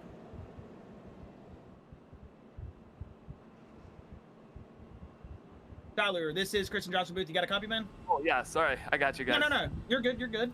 Just saw you go out there and hang out there. Day out. Like, a lot of people came in. It seems like we had some cars run out of fuel. Had some cars definitely not on all that same fuel strategy. Seems like you were able to take that advantage, though, pick up the stage win. After a little bit of a slow start, how you feeling coming into the race, and how you think you're going to get it under you and try to get this thing in a victory lane today? Yeah, I mean, we all came down at lap 40, and we were like, can we make it? Or the first caution, I think it was 36, and I was kind of scared that we weren't going to make it. And we did, all my teammates had to pit, and I was just coasting as much as I can, and I didn't think I was going to win the stage. If anything, just get like stage points, and I somehow managed to win the stage and make it down pit road without even running out of fuel. I don't know how. Don't ask me. It's iRacing. And then, yeah, so I don't know. This car, I suck here, but so far it's going a lot better than I could ever imagine. And leading right now, I'm just going to continue to save tires in the short run, and then in the long run, I'll just try to be fast and see what I can do in the last 120 laps. All right, Tyler, we know you can get it done here, man. We saw you win last week in the Truck Series at Kansas. Know you got a fast race car under you, and good luck to you in the rest of the race, man. As we know you got a lot of fast race cars out there behind you. Yeah, absolutely. I appreciate you guys. Thank you. I appreciate you, Tyler. Good luck in the rest of your race, man. Thank you.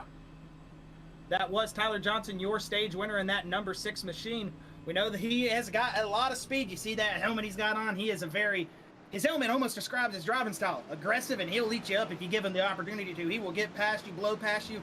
Not too aggressive of a driver. I've never really seen Tyler get into any trouble like by himself, you know, go up there and hit the back of a bumper of somebody, go up there, run somebody off the track. Tyler's very consistent. Knock on wood, because I don't want to commentate or curse anybody right now, as I have been very bad about that all season. So if anybody does wreck after we talk to them, you can't blame me anymore. Just don't blame me. I'm feeling bad about that now. I've wrecked a lot of race cars out there going off a commentator's curse. We're going to give Tyler Johnson, though, all of our good vibes, no bad vibes. Knock on the wood. We're going to say all the deja vus, all the whatever words you want to say. I don't know what deja vu has anything to do with it, but Tyler Johnson's showing some speed out there, and we definitely want to see a consistent finish from him tonight. As we know, these Cup Series races have been giving him just all the hard problems in the world, man. He has been struggling out there in these late runs, but doing a very good job in this early run here at Dover. And you heard track he's not too comfortable with, and it's good to see Tyler Johnson showing speed on this 1 mile oval here at Dover. As we are back green, and he just got off to a commanding lead right there, as he is already 3/10 out on that 96 of Dylan Butler, and he is diving it down into turn number 1 on these fresh tires. We'll see with Tyler Johnson out in the lead and that clean air if he's able to pick up a little bit more pace, as he has been working in traffic all night here. See if he'll be able to gather it back up and get some speed running. As we are back green here on fresh tires, nobody's going to be making these pit stops anytime soon. This is going to be a perfect moment for you to soak in those beautiful sounds of beautiful sights of the virtual iRacing Dover Speedway here by the Bluegrass Cup Series, guys. This is going to be a sim racing media. Turn it up, so get those volumes cranked up, get those full screen going, and enjoy these sights and sounds from the virtual iRacing Dover Speedway.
bit of trouble for that number 6 of Tyler Johnson. He's falling back 6 positions from where he was sitting at that stage win in first place. So it seems like that early run speed for Tyler, not all there, but once he gets those tires in and everybody else has worn their equipment out, it seems like Tyler Johnson's able to pick that speed back up. If we can do some green flag running here, that 6 is going to be a machine that you're going to have to look out for. Right now, it is Trenton Jump, your original P1 qualifier, sitting in that first place position as he is doing a great job out there in that first place position. And look, Chris, Jimmy Allen, a driver that was doing very, very good, he did come down pit road under that caution. He's somehow fallen a lap down now to Trenton Jump and Tyler down to 4th place. So Jimmy Allen is now your lead lap, or your lucky dog. First car, a lap down. Yeah, We do have 13 cars. Excuse me. We do have 13 cars on the lead lap. That's all I was going to say. Go ahead. Oh, no, I was just gonna say, yeah, it does look like he's falling back. Maybe got caught up by that that stage caution, because like I said, there was about the same amount of cars that were on the lead lap whenever that caution did come out. So that early pit stops came back to bite them in the bud. So, you know, it's one of those things where you take a gamble and then something like that happens. As you see the 19 there coming out of pit lane. That is Blanchard as he's coming down pit road, getting in that blend lane to get back onto the back straightaway. As you see Trenton Jump, he's got that 95 of Jonathan Swartz, who's now up 16 positions and doing another fantastic job as we've got a bunch of gainers in the field right now. Second place is Jonathan Swartz. He's sitting in 16 positions up from his original qualifying spot. And then you go back to that 4th position of Tyler Reed, 16 spots as well. The 6th position of Justin Winters, who's starting to show that speed. So Sarah, if you're out there, your son's picking it up. Justin Winters, he is up 13 spots in that sixth position. And then look back to that 77 of Doug Nill, another one of those hard gainers, up 18 spots. CJ Mason up 17th and 17 spots in 12th. So a lot of hard chargers in the field right now. As you see that 6 of Tyler Johnson starting to stack up that field behind him, but those are some lap cars. That is the 08 of Nicholas Noggle. Yeah, it looks like Justin Winters did a really good pit strategy there, but it looks like the number 6 of Tyler Johnson is going to get around him, and that's going to open the door up for a lot of drivers, because as we know, you get on that top line, it'll start dragging you down, because it is not a fast line. It is probably the best line to save your tires, but as far as a good line to run for speed, it is not. And Chris, that inside lane right now, the 08 and the 15, those drivers are currently scored a lap down, so he's not losing position to them. But from 96 of Dylan Butler back, those are cars he is racing. Besides that, you are correct. That car of Christopher Blanchard back there behind that 77 of Doug Mill. So he's racing Dylan Butler and this 77 of Doug Mill for position. But it looks like that lap car, that 15 of Matt Grenier, is going to play a little bit of trouble there for him, as that's going to open that door for the 96. Oh man, I can hear you, but I can't talk back to you because I don't have a keybind button, Jason. So if you can hear me over the stream, buddy, I can hear you, so you can go ahead and tell me what you need to tell me. Sorry about that. As I hear Jason talking to me in my ear in spectator control, but I don't have a key up button set to my keyboard. I'll go ahead and do that right quick so he can hear me.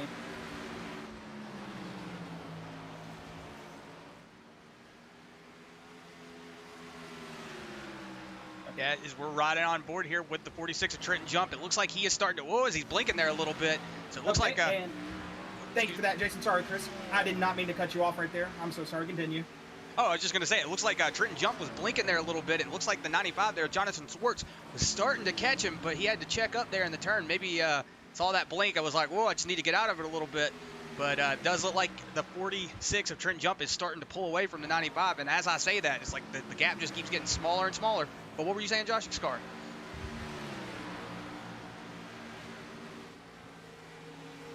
All right, sorry, Chris. I was just listening to Jason. So, you know, the hard charge award that they do get at the end of the race, you can only get that award if you do qualify. And I was saying it, I wasn't necessarily talking about the hard charge award, but Jason was making sure that we were on the same page, and I wasn't thinking about that. He is correct. So, you know, drivers like CJ Mason, all the drivers, Wyatt Brackett, David Brackett, if they were to game those, Jimmy Allen, CJ Mason, those guys, you know, weren't able to qualify, wouldn't technically be able to make the hard charge award. So we'll have to call them something different because, you know, they do have a sponsor that does give them a little bit of a bonus for that hard charger award. So if you do get it, you have to qualify. So just a little bit of a clear up there is maybe some people not understanding and other people maybe thinking, hey, he's not right. Well, you would be right. I'm not right. Those aren't the hard charger awards. And thank you, Jason, for clearing me up on that.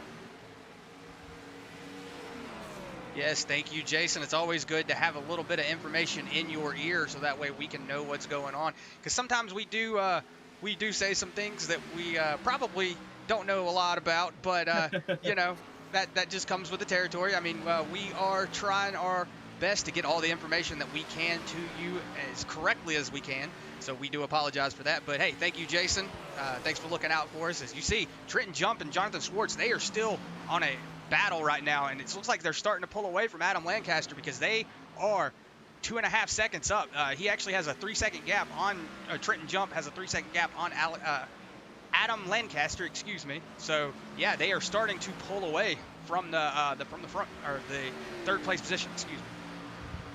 And again, just a big shout out to all of our fans out there as we are at lap 109 up 200. This race is just cooking by 52 minutes, and we've done 109 laps at Dover. Can you believe that? That is just showing the amount of talent these drivers have out here in the field. One caution tonight to a single car wreck of that 53 of Jimmy Johnson. Other than that, these guys have been out there just digging and getting around the track. So these Bluegrass guys definitely know how to put on a show for the fans. And just to say a big thank you to Jason Collins, all the race control out there. I know Robert Richards is one of the race control guys tonight. And we have a different set for the truck series, but every night I do like to thank those guys because they do an awesome, awesome job making sure the lead goes smoothly. And Jason giving us all that great information in our ear, like you said, Chris, really does help us go a little bit smoother and get the right and proper information across to you viewers at home, because you do enjoy this Bluegrass racing, I'm sure, just as much as me, as we have a great, talented field out there.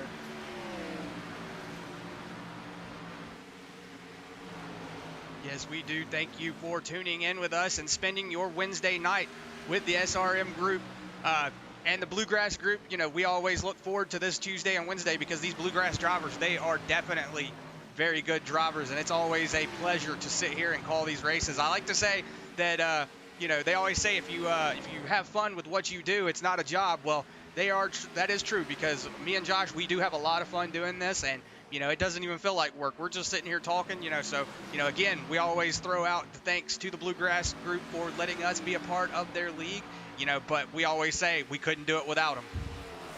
Indeed, indeed. If it wasn't for these men and women behind the scenes that put it all together for us, and you guys at home putting it together out there, giving us the views, giving us the people to watch it, man. Hey, we know some of these drivers don't even need viewers. They just like to go back and watch it themselves. But hey, we do enjoy having you at home accompanying us through this race. As we know, we've got family members, we've got random spectators, we've got everybody from probably all over the country right now watching this race, and that is just something that means a lot to us here at Sim Racing Media. And a lot of the guys at Bluegrass, they love to have you here, and they love hearing their name be called out on that stream, even by some random person. Hey, if you're just some random person, you like Trenton Jump, go ahead and throw it out there. Doesn't matter. Nobody's going to judge you. Nobody's going to say anything. Everybody is here for the same reason, and that is to watch hard racing from some very talented race drivers.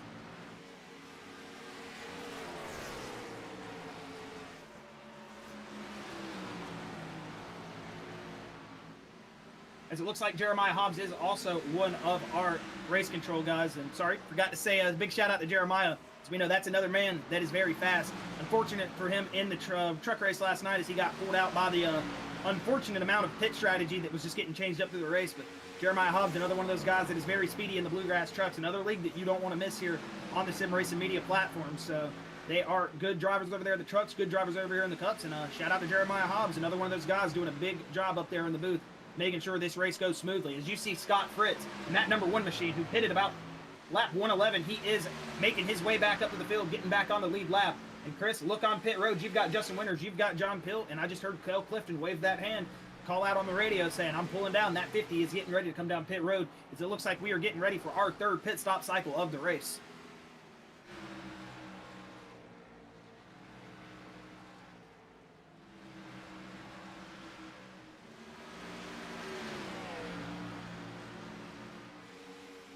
Yeah, it looks like Trenton Jump was starting to get away from Jonathan Swartz there for a little bit, but Jonathan Swartz has started reeling him slowly back in. You know, I always used to say I love to have a driver that I can cattail behind. So, you know, he's thrown that hook up there and he's got him hooked in, but he's just slowly letting him get away. But it looks like he's starting to reel him back in here, Josh.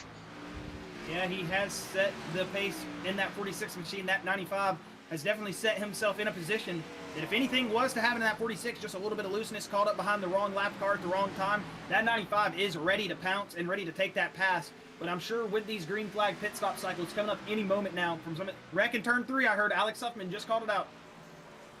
There's a big wreck in turn 3. We've got the 15 around of Matt Grenier. We've got the 12 of That is Frankie Barroso there. As you see, the caution does not seem like it's going to come out. Yeah, and these there cars. is the caution flag. I was going to say the cars were off of the track, but it looks like they're going to go ahead and throw that yellow flag. So we'll go back and see what happened there. But it looks like you said, Josh, Matt Grenier and the 12 of Frankie Barroso, they got into it. So we're going to go back and look at what happened. Oh, it sounds like that was iRacing through the caution, and they should stop the cars. Oh, Oh, yeah, as you the see. 12 of Frankie Barroso looked like he had that same situation happen with him that almost happened with that 53 of Jimmy Johnson earlier. But this time, the 08 of Nicholas Noggle was collecting, and it looks like Matt Grenier got very, very lucky in that 15. I don't think he got any image on that race car almost besides that front right fender. Yeah, that's exactly what happened to Jimmy Johnson earlier, Chris. Yeah, as you see him get down there, he probably trying to get that car back up off the bottom of the track, and then it's gonna get loose, and he's gonna try to snap it back to the left, and then there you go. It's just gonna full send it into the wall, and then at that point, you're just on for the ride. As you see him trying to slow it up, trying to get it off of that track, but probably just didn't have enough time to react to it. And you see the 18 there getting into the back of that number 12 and the 15 also getting collected in it. So we'll go on board here again with Frank. You're going to back it up just a little bit to see if it doesn't. Well, okay, there we go. See him starting to get tight, having to lift out of the throttle, coming off that back straightaway. The car unsettled. He got down on the apron and just picking up those tire marbles, whatever's down there, it just got the car loose. And boom, big hit from that 08 right there. That's Nicholas Noggle in that Toyota Camry. That's the 15 of Matt Grenier. You see just a little bit when he spins this 15 around. A little bit of hood damage, a little bit of front As you right see fender CJ damage. Mason going around a little yeah. bit, but he did collect it and save it. So As Chris, if you want to go back live, I want to say they are slowed down here as the caution is out. We will see what these drivers are going to do. Pit side strategy cycles. It looks like, yes, while we were looking at that replay, Trenton Jump and company did come down pit road. The only person that stayed out was that 16 of Jimmy Allen. Interesting call from the 16. We'll see how that does play for him. He might come down pit road this time, as I want to say he was one lap down to Trenton Jump. Yeah, so there is your problem. I forgot that he was being scored a lap down. He was the lucky dog at one point, but it looks like that 16 of Jimmy Allen going to lose some track spot here, but he is going to grab some 4 fresh tires and should be back on the lead lap.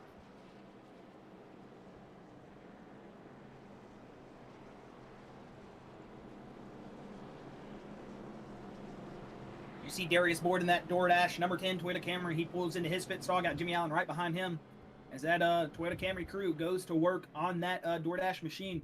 Takes right sides as they run over there virtually. You can't see him right now, but in the sim you can see him. But in replay mode, it does not show all the pit crew members. Unfortunate, but if you understand anything about computers and graphics, that would probably be a lot of strain on the sim, as you only see your pit crew when you're out there. But still, that is one of those things about iRacing when you're in the car that just adds the immersion. It doesn't show on replay, unfortunately, when we're spectating, but you do know that those guys are out there. Those virtual crew members, they get paid a lot because they are bad fast out there at their job.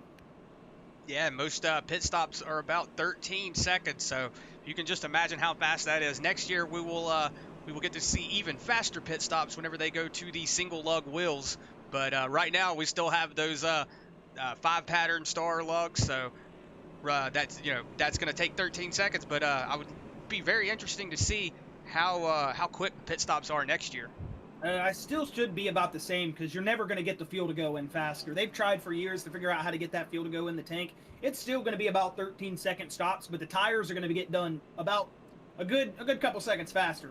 But it's still going to take about the same amount of time, I would assume, because of the fuel strategy. You know, you always are never going to be able to get that gas out faster. And even the teams that have made it, like they've made, like I remember one team I can't remember who exactly it was, but off the top of my head, but I remember hearing a story about, it was like in the 80s, 90s, I want to say, one team made a vacuum inside their fuel pump that when they would pull in pit road, they'd flip that switch inside the car and it would suck the fuel out of the gas tank, or out of the gas man's tank faster. It would just suck it into the pump. So that actually did get outlawed. Not sure how, if there is anything that, you know, these teams can do fuel-wise, but I want to say that's all the same. It's like one of those rules that, you know, everybody has to use the same kind of equipment on pit road, so no advantage there for the fuel. So I would assume it's going to be around the same time to fuel up these race cars in the Gen 7 cars. And it's going to be interesting to see when a lot of these leagues try to switch over to those Gen 7 cars, because we know you still have leagues that are out there running ARCA cars as cup cars. You still got some of them running the car tomorrow.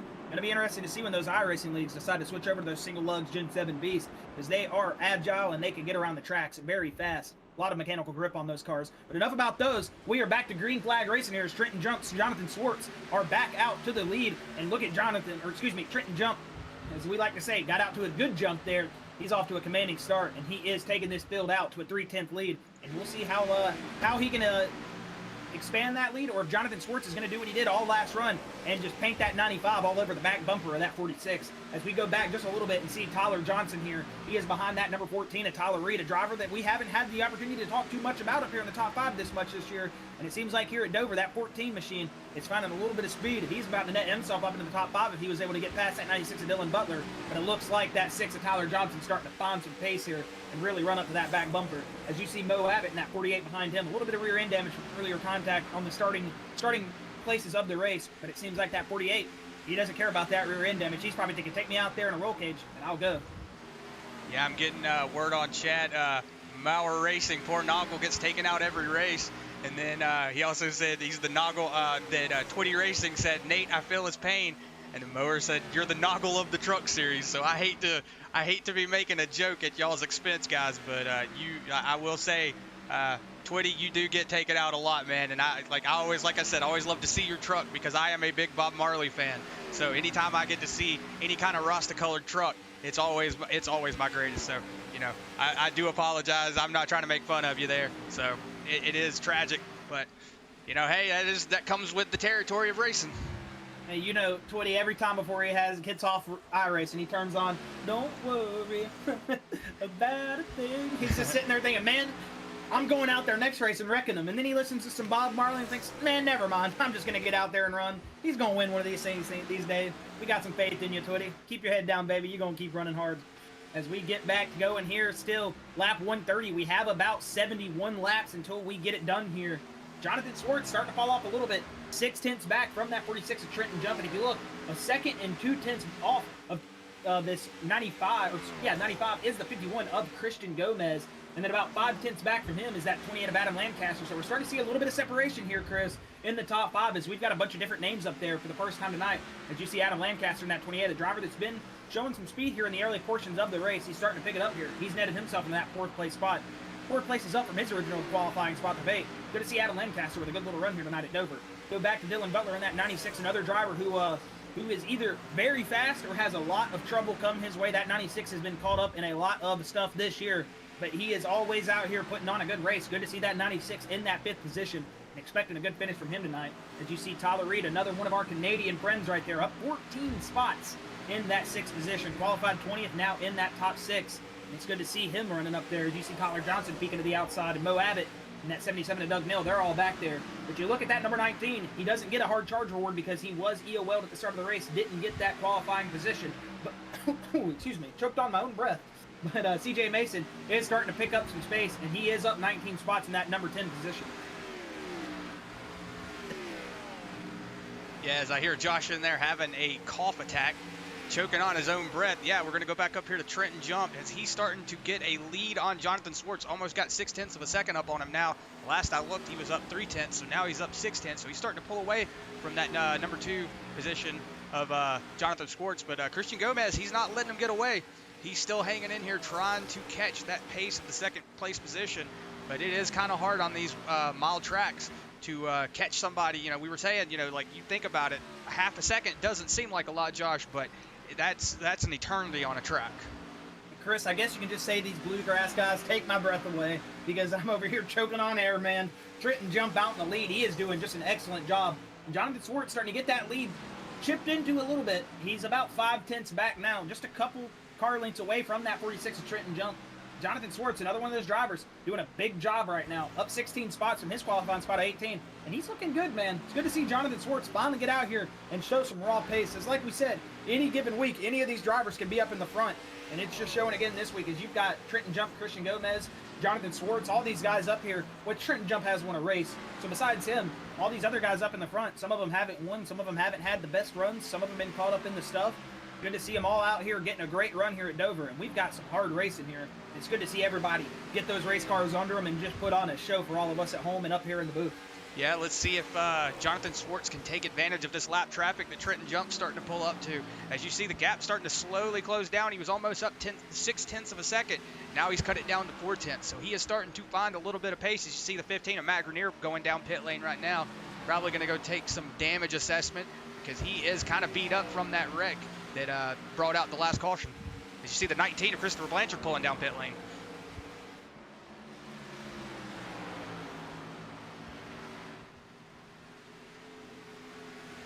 Does look like Blanchard came down pit road, Chris, and if you see, looks like Matt Grenier's on pit road as he is taking a 50-second stop, maybe getting a little bit of damage repair from that front right fender damage that he took from that 12 of Frankie Barroso. So you see Wyatt Bracken make it, or excuse me, Wyatt Bracken's not on the track, excuse me. Christopher Blanchard in pit road is still with a 20-second stop right now. He is looking to take those 4 tires, so maybe we are getting, no, we shouldn't be close to that. We pitted at lap 121, I forgot. It's only lap 139, so maybe about another 10 laps, we should be seeing these drivers pull it down pit road and get some service here, opening up that 4th pit stop of the race.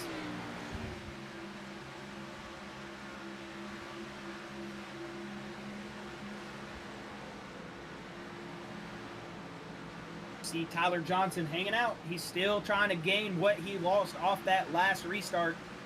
He has moved back to that 7th position, and it seems like just a little bit of fall off here. We said that 6 seems to be showing his speed a little bit more in the mid-run, and that's going to be something that if we stay green here towards the end of this race, that might play an advantage for that 6. But right now, it seems like he still hasn't found the pace he needs to get moving. Tyler Johnson was your stage break winner at lap number 80. You can never count that number 6 Viagra Ford Mustang out of the race. He's always going to be showing speed in random spots of the track. Even though he says he didn't like this place, you know he's going to find something to that, fix that problem, and he's going to start moving here soon. Yeah, there is a lot of tracks that I don't like, but I always go out and do really good at them. So just because you don't like it doesn't mean you can't drive it. As you see the 96 starting to make a really big move there on the 28, Adam Lancaster. He's going to take that position. And then you're also going to see the 14 of Tyler Reed, and there comes Tyler Johnson. Look at that big move on the inside, Chris. I said there comes that speed, and look at it. Looks like it's finally starting to show as he has caught this 14 and the 96. A little bit of a blink from, I heard them talking about that a second ago. Seems like it is settled itself out just a little bit. As long as he's not flipping into the grandstands and coming back, he should be fine with a blink here every now and then. But hopefully he does get that internet problem fixed. There's nothing he can probably do. Hopefully his internet just decides to start running a little bit faster and picking it up. You know, I always like to say the hamster on the wheel is slowing down. We need to give him water if you're starting to blink.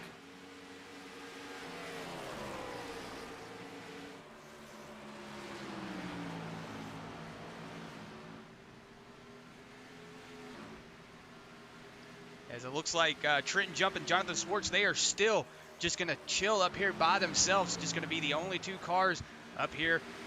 They're starting to pull away from that 2nd place. They only had a 2.5-second gap between Christian Gomez and Jonathan Swartz, and now he's got a 2.5-second lead on that 3rd place position. So they are starting to pull away. Watch this out of turn number 2 right here with this 46 right here, Chris. It seemed like that last time Jonathan Swartz coming out of turn 2. The 46 seems like he's just getting a little bit too loose. That car seems like it's starting to get a little bit antsy. Look at that. See him just starting to get that rear end fishtailed a little bit. And there it is. There's that looseness showing. I'm telling you, he is starting to really get a big push developed with that car. Or not push, excuse me, a little bit of oversteer developing with that car as that rear end is starting to want to come out from under him. As you see it right there coming off of turn number 4. Just a little bit able to gather it up as you do kind of drive these cars out sideways. The way that 46 is driving out of turn number 2, that's not a sideways. Whoa! Contact! And the 46 is almost going to go around. Jonathan Swartz is going to open up that door, and he is going to drive on by Dale Earnhardt Sr. style right there, baby. Give him a little bit of the bump and run, and that's what you like to see at short track. Jonathan Swartz going to promote himself up into the lead, but a little bit of contact right there. We'll see if Jonathan Swartz is going to have that coming back to him here. Yeah, let's see if Trenton Jump's going to come back and say, hey, if you want to give me that little bit of a bump, I will give it back. Let's see if he does that or if he just does the gentleman's thing and does not give it back. But and I will give Jonathan the benefit of the doubt, Chris. He did instantly come over the radio and apologize. Maybe just got a little bit too tight coming out of the turn. But those things do happen on this 1 mile over at oval at Dover. And like you said, just because you say sorry doesn't mean that 46 isn't going to repay the favor. We'll see if he's seeing red right now and if he's going to come back with steam coming out of his ears. It looks like he's not going to get that opportunity just yet because Jonathan Swartz, after that little bit of a bump and run, he has gotten on the loud pedal and he's saying, hey, he can't hit me if he can't catch me. Hey, Nate Mower, want to appreciate the donation, man. I don't know how much it was, but you know, thank you for that. Don't care. You don't even have to say it. Don't care. Just thank you for the donation, man. And also see where he says, hope he gets back to him. So yeah, let's see if Trenton Junk can make up that position. Doesn't look like he's gonna be getting it right now. He's still a second and a half off of that first place position. So, but as you heard, that that number 95 came over the radio and did apologize. So he did not do it nefariously. So that is good to hear. But like you said, Josh, pulling his best Dale Earnhardt impersonation. We have seen that at a lot of short tracks.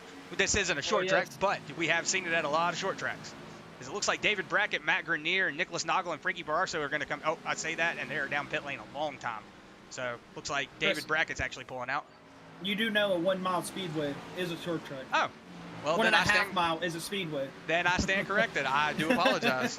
Anything a mile under, that is a short track. You're good, though. Just making sure. And some people don't think, hey, it's called Dover Speedway, man. It's a speedway, right? Yeah, everything's called a speedway. Talladega's called a speedway, but it's also called a super speedway. It's just what they call it, man. It's still a short track. It's just speedway's the term of racetrack nowadays, man. You call a football field, you call a racetrack a speedway. Yeah, as I see in chat, Sarah May, she said, come on, Justin, number 52, get that lap back, bud. He is the last person on the lead lap right now, so he is, he's the first person a lap down, so he is the lucky dog sitting in that lucky dog position, so if a caution were to come out now, he would get that lap back. And if you're that Justin Winters fan, you're crossing your fingers. You were probably thinking when you saw that 95 get into the 46, go around, go around, go around. You want that lap back. Justin Winters is fighting his hardest off to try to get that lap back, but it looks like right now Jonathan Swartzenham setting such a good pace. He's 40 seconds back from the leaders. He would definitely need that caution as you see him exit in turn 2, and you see those leaders going into turn 1. And it sounds like Scott Fritz, Chris, coming down pit lane, but he did pit at lap 111 compared to these guys that pitted at lap 121 up on the lead lap. So he is about 10 laps shorter on fuel. So we should see these guys up in the lead at max go about 8-10 more laps before they decide to come down pit road. But then again, like I said, they are the drivers. You never know when they're going to decide to come down pit road. As if they are CJ Mason, they'll wait for that thing to run out of gas or they decide to come down. Yeah, as that number 7 in front is John Peel. That is going to be a lap car, so he is not going to take that position away from Justin Winters. So it looks like Jonathan Peel is actually coming down pit lane. Look how high that 95 of Jonathan Swartz rode in turn number 4.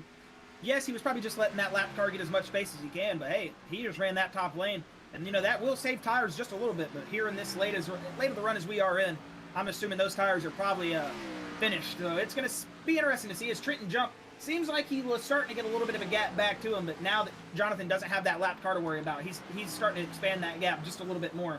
So it seems like Trenton now starting to fall off just a little bit after those rear tires got heated up just a lot right there when he got that bumper. But we'll see if we get another caution or if pit strategy plays a factor here, and we'll see if these guys can get back together, because I know that this race isn't over if Trenton Jump, Jonathan Swartz get collected back up. Yeah, Jonathan Swartz right now, he is out on 37 lap old tires. So you can see he is actually running the same speed as the trucks were last night, about 170 down that front stretch, and that's 170 on good tires. On brand new tires, they were running about 170, and now on these 38 lap old tires, they're running the same speeds as the trucks were. So you can definitely tell it is those old tires do hurt. Chris, if you want to go back a little bit in the field, there's a couple battles forming in that 6th, 7th, and 8th position. As you see Tyler Johnson hanging out in front of those guys. You got Mo Abbott, and you see that's Brian Terry up there as Adam Lancaster about a second in front of Mo Abbott and company. But you see a big stack right here. That's Jimmy Allen, somebody who's been as far as 3rd place today in this race. He's fallen all the way back due to a previous pit stop cycle into 9th position, but he's worked his way back on the lead lap.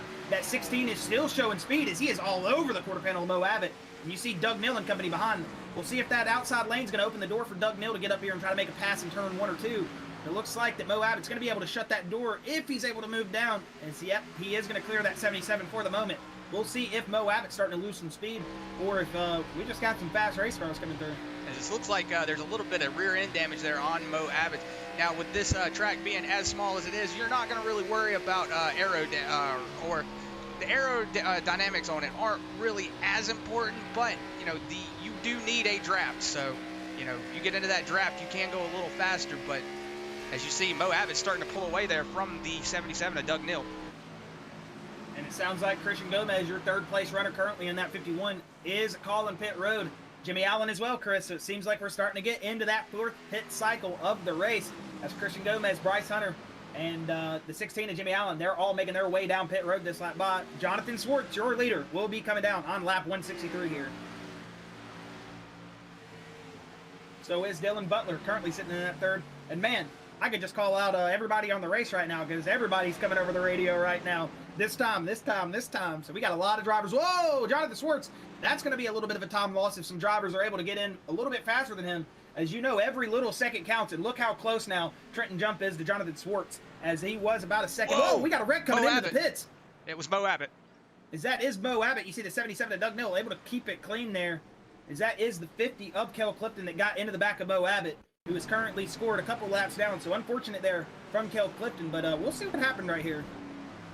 Oh, he got it. No, Mo Abbott hit. Oh, that was not Kel Clifton's fault. Sorry about that, Kel. Did not mean to throw you into the blame. That was 100% Mo Abbott doing his best Too Fast, Too Furious impersonation and taking out those water barrels, because he definitely took a big hit there. And you know that can definitely kill the race for you if you just collect those a little bit. As you see, Mo Abbott's got some heavy rear end damage, a little bit of front end damage. And look at that, baby! Trenton Jump, Jonathan Swartz, they are going to be racing off a pit road. And this is what we like to see, fresh tire battles. Hopefully the gap doesn't build up too much, because I'm wanting to see this, man. I want to see what these drivers are feeling like behind that steering wheel right now. Yeah, I want to see how Trenton Jump is going to attack this position, because as you know, he did come across the thing and apologize, and maybe Trenton Jump said, okay, it's cool, but let's see how that goes, because it looks like Trenton Jump is starting to get a massive run up to the back bumper of Jonathan Swartz. Yeah, it looks like the fresh tire advantage for Jonathan Swartz. Maybe not as good as Trenton Jump. As you see them coming down the back straightaway, lap 165 up 200. We're getting very close to this being over, and it is getting like it is going to be a race to the finish here, as we have the leaders 3/10 away from each other right here, first and second spot. And like we said before, these guys have had a little bit of contact issue. Jonathan Swartz got in that 46 coming out of turn number 1 into turn number 2 this last, or a couple laps ago, excuse me. This 46 gets a little bit loose, but you see that 46 is going to get a big inside run, as the 95 had to go to the inside or outside lane. So that's going to help him get back up there. Whoa, the 46 is around off the front bumper of him. Did the 46 gather it back up? We just saw him hit the wall big time, Trenton Jump, as he is falling off the pace hard. Yeah, no back bumper. The 46 just got caught up by that lap car, the 13 of Brian Terry. Looks like he developed a little bit of push coming out of turn number 2, just got on it and drove up into that 13. The 13 maybe not giving him as much room as the 46 might have wanted, but you see, that just killed that run for the 46. And there he goes. The 51 of Christian Gomez is going to go right on by that 46. Unfortunate turn of events there for Trenton Jump.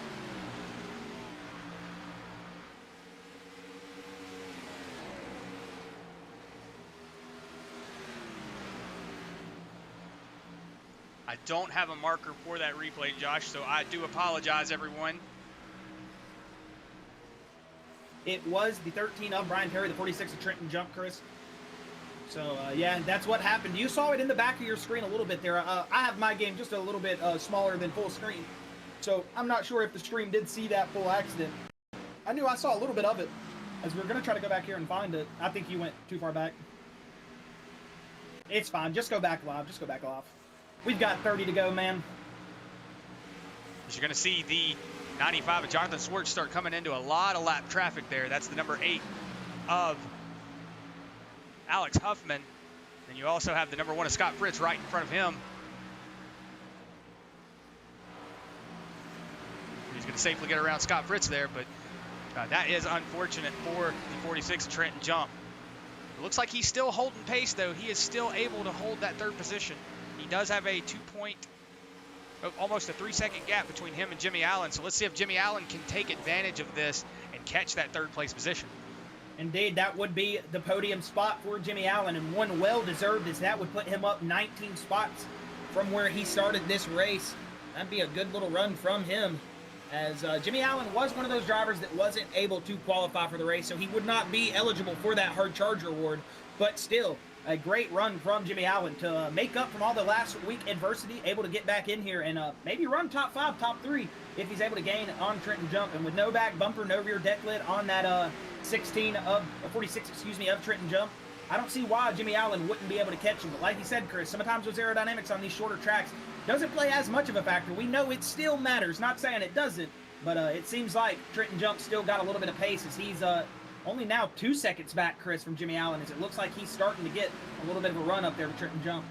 Yeah, I see in chat, Big H305, let's go Frankie Bararso. Actually, he has been taken out of the race. He has been sitting in pit lane for about 25 minutes now. So he is just cruising on pit lane. He was in a wreck earlier, so just wanted to go ahead and warn you if you didn't know. Or not warn you, just to let you know. Inform me, yeah. Frankie Barroso, if you did not join us and see what happened, coming off of turn 2, right here on the track, he got really loose, went down to that inside wall, tried to gather it back up, and slammed the inside wall hard, went back up onto the racetrack, and it caught the 08 of Nicholas Noggle, caught the 15 of Matt Grenier just a little bit. But yeah, unfortunately, that 12 of Frankie Barroso, who was on just a mission today, he had a good little run going. Unfortunately, looseness caught him and bit him in the rear end and got him around, and that race car has been on pit road for 25 minutes.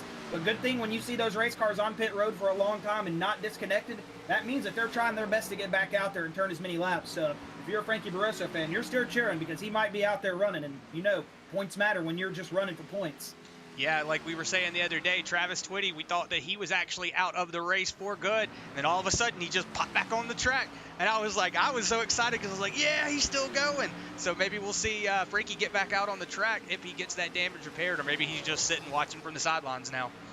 But he has not taken the car to the trailer yet, so that is something to look forward to. Indeed, and it just shows the motivation from these drivers, the will, grit, and determination to just, even if the run's killed, man, they still got to get out there. They still got to turn laps. And that just brings me back to my point earlier. These drivers take this very serious. These Bluegrass guys, man, they are no joke, man. They are some tough race car drivers. A lot of high I ratings in this league, and just some very, very good talent all over the field. Great tire savers, great short runners, great long runners. You've got it all here. As you see that 96 of Dylan Butler now, it looks like he's starting about to work on that 16 of Jimmy Allen, who is maybe falling off a little bit as we are getting to 22 laps to go here. 21 and a half now as they are coming down the back straightaway. And Jonathan Swartz is out to a 2-second lead on that 51 of Christian Gomez as Trenton Jump is starting to fall back a little bit, Chris, of this group. Only a 2nd and 3/10 up in that 3rd place spot from Jimmy Allen and Dylan Butler. Seems like that damage starting to grab him and pull him back just a little bit. When you get that damage, it's almost like you put a parachute on the back of those race cars and slow you down. Yeah, sorry about interrupting you there. But just going to let you know, yeah, it looks like he is starting. I don't know why I said that. Looks like he is starting to fall back, like you were saying, Josh. I was going to say Jimmy Allen closed that gap down from 4 seconds to now it's only a second and a quarter. Second and 2/10. Yeah, 2 2/10. So, yeah, he is starting to close that 3rd place position in. But he's got Dylan Butler all over his back bumper, just probably slowing him down a tad. As you know, the draft here isn't like Talladega. You don't bump draft to get that momentum going. You know, everybody really is at the same speed through these corners, so you'll see a little bit of drafting can help just a tad, but it's not necessarily as much of a factor on the bigger ovals and those super speedway tracks. So you see that is playing a factor into that 16 of Jimmy Allen as he is starting to fall back a little bit. As that 96 is hanging back there, really making it hard for him to keep going. Yeah, but as we were saying that, Josh, it looks like Trenton Jump has actually made that gap back up. He's almost closed it up to a 2.5 seconds. So even with that rear end damage, he is still able to hang in that 3rd place position. So it is good to see that even though Trenton Jump has had a lot of adversity going in here, he's still pulling or still digging very hard. Like you always say, white knuckled, elbows out. And that's what you like to see from these drivers, just digging, man. If you've got damaged race car, one thing that your spotter is always going to tell you, hey, head down, don't worry about it. This race ain't over until it's over, and that is showing. The 46 of Trenton Jump out there running with no rear bumper, and he is still putting in some pretty impressive lap times for as much damage as he's got on that race car. Yeah, but it looks like Jonathan Swartz has just kind of driven away. He has almost got a 4-second gap on the 2nd place position. So Jonathan Swartz is definitely feeling comfortable up here in this 1st place position. With all that fresh air, he's getting around the number 48 there of Mo Abbott. So it looks like now he is going to be the first person on the lap down. Excuse me. First person to lap down. Yeah, that's what I meant to say. Sorry. As we only have 10 cars on the lead lap, as it should stay that way for a minute because CJ Mason only 17 seconds back. You have to be about 24 seconds behind, about 7 more seconds to be able to get lapped in this race. So CJ Mason, is about 7 seconds away from being lapped. But if a late caution does pop here, that could work some favor in some of these drivers. But hey, like I said, you never know what's going to happen on these ovals. Lady Luck can play, or it can just be all experience out there dictating this race. You never know with an oval-style race at a track like Dover.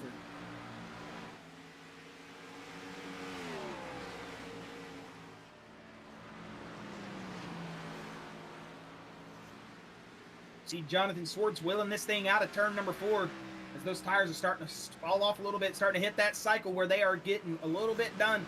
Seeing a little bit slower speeds out from these drivers, starting to turn about a second slower lap times than what they would on those fresher tires. And you're seeing Jonathan Swartz out there in the lead still, though, by a 4 second and 7/10 lead on Christian Gomez. And like we were talking about earlier, Trenton Jump, a driver with a lot of, whoa, Jonathan Swartz just blinked out a little bit. That scared me for a second, thought my game crashed. But that was just a little bit of a blink there from that 95. Like I was saying, that 46 of Trenton Jump, even though he still has that damage, he is still doing a fine job out there.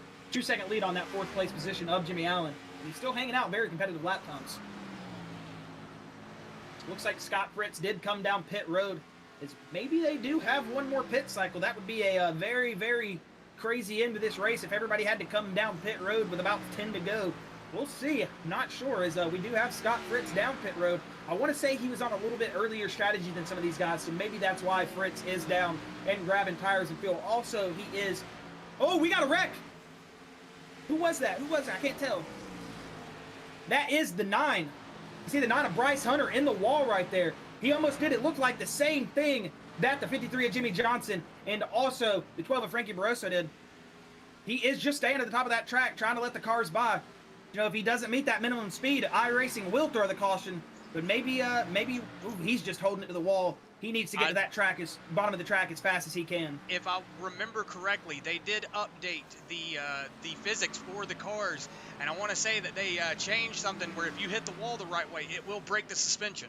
So he is not meeting race speed. So it's interesting to see that the yellow flag hasn't come out, but maybe he's just trying to get around. Yeah, he literally just said he can't turn the car. So yeah, you might be correct, Chris. He's trying, but the car just won't turn. You can see his wheel turn to the left too. Yeah, so maybe race control can look into that and see if he has got something going on. But yeah, the number 9 of Bryce Hunter, there he pulls down onto the bottom of the track. So we are going to stay green.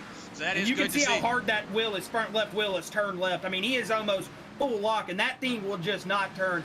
Unfortunate for Bryce Hunter, but very good awareness to keep it on that wall as hard as he can, even though he might not have been trying to. But hey, Bryce Hunter, awesome job, man, even though you had the suspension damage, to keep it off all the drivers and able to get it down pit road. So man, almost a tough break for the whole field right there. That could have been disaster up there for Jonathan Swartz, something he wouldn't have wanted to see. But as you see, he is still out to that 7-second lead almost, and we do have 6 laps to go, 6 laps to go this time by. Yeah, and it looks like Trenton Jump has still got a lead on that 4th place position of Dylan Butler, and Jimmy Allen's right behind him with I believe a half-second behind him. So yeah, the 3rd place position is still not up for grabs. That does look like he has got the pace to finish this race out. I mean, there's 5 laps to go, Chris, and they're only a second back. Anything can still happen on that 3rd place position. You are correct, Josh. That he actually has dropped down now to almost under a second. As the starter is giving him the 5 lap to go signal this time by, as you see Christian Gomez in that 2nd place hit the stripe. That's Mo Abbott, who is currently scored into that 11th position, He is a lap down to our leader, Jonathan Swartz, but Jonathan Swartz out to a 6 and 8/10 lead as he wheels this thing off at turn number 4, and he is going to grab the 4 to go mark this time by. We have 4 to go here at Dover for the Bluegrass iRacing Cup Series, and you've got Jonathan Swartz out in the lead, looking to pick up, I want to say, his first win this season, maybe his second, not sure. Give me 1 second. I will make sure I'm correct on that.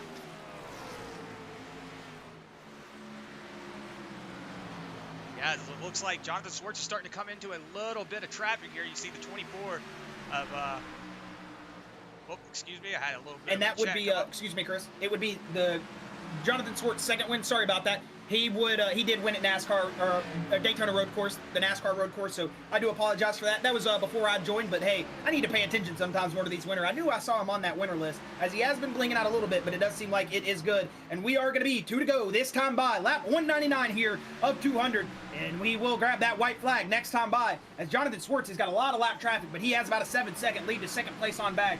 So really, this lap traffic maybe not playing as much of a factor as these guys behind him wanted to, as they are far back. Look at that. Dylan Butler, he's wheeling that thing up here, as he's going to maybe have that spot for that position here on this last lap. We will see if Trenton Jump can hold him off here coming through turns number 3 and 4. See Tyler Johnson getting a little loose, having to check out of line as the final lap. White flag, white flag. White flag is out, as you see the number, excuse me, I am so sorry. The number 52 of Justin Winters right in front of the first place position of Jonathan Swartz. So let's see if Jonathan Winters can hold him off and at least stay on, or at least stay a lap down.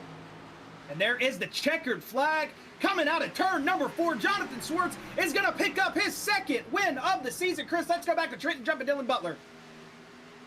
As it looks like Trenton Jump, Christian Gomez able to pick that second spot up. That 46, not able to capitalize on a win maybe like he wanted to, but still, great run from him with all the damage. As you see the rest of the field shaking the checkered flag. And what a great race from all of our drivers tonight. And great job from a lot of drivers in positions where it could have been bad and disaster could have spelled. We had a lot of drivers keeping it out of the way, keeping it off the wall, and just doing an excellent job here at Dover. Jonathan Swartz is going to pick up his second win of the season. And Chris, I'm sure you're going to want to go on board with that 95, because he hasn't won since Daytona Road Course, the second event of the season. And you're going to see a bigger.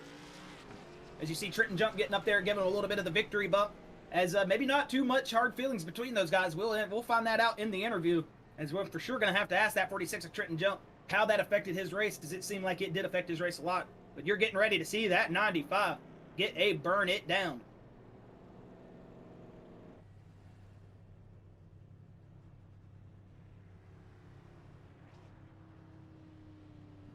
And there he goes. I was thinking, is he going to RP that they got to keep this car for the next short track? Don't blow it up, baby. As look at Jonathan Swartz going to take a little bit of a Polish victory lap here and get it whipped back around. And he is out there getting it down. One thing I love about stock car racing, man. Any other form of motorsports, you don't see this. They got to keep those cars as much as they can. Stock car racing, they'll let you get out there and burn those things down, baby. That's a burnout right there. I love seeing them guys swinging around. A little bit of a wall tap right there. But hey, that damage don't matter no more. Congratulations to that 95 of Jonathan Swartz on an excellent run from him tonight. Up 17 positions from his original qualifying spot. And just one heck of a race from that driver. Gonna go ahead and run through your unofficial results here right before we get into our post-race interviews. It's gonna be Jonathan Swartz in that 95, picking up the second victory of the season for him here at Dover, with Christian Gomez in second place. Trenton Jump, who was a dominator of this race all race until that contact with the 95 there in turn number 2. He's gonna finish P3 with a lot of damage, but still good run from him to pick up that podium position. Dylan Butler is gonna finish a strong P4 with Jimmy Allen right behind him, who didn't qualify for a last week penalty. Still a good run from him. Got himself up into the top 5, 17 positions. Good little run there from that 16 of Jimmy Allen. Tyler Johnson's going to grab the 6th place spot. He was your stage break winner. He fell back during that second little stint of the race. So unfortunate for Tyler Johnson, but still a solid top 10 finish for him. He's going to net himself in that P6 spot. Tyler Reed's going to pick up 7th with Adam Lancaster in 8th. CJ Mason up 20 spots in that 9th place position. Another one of those drivers not going to be able to pick up that hard charge award, unfortunately, due to penalization from last week. But still, 9th place position for him. Good little run from that 55. Doug Mill in that 77. He is going to be in that 10th spot with Mo Abbott behind him in 11th. It's going to be Darius Boyd, Justin Winters in that 12th and 13th position. Casey Barlow, he's going to line himself up in 14th.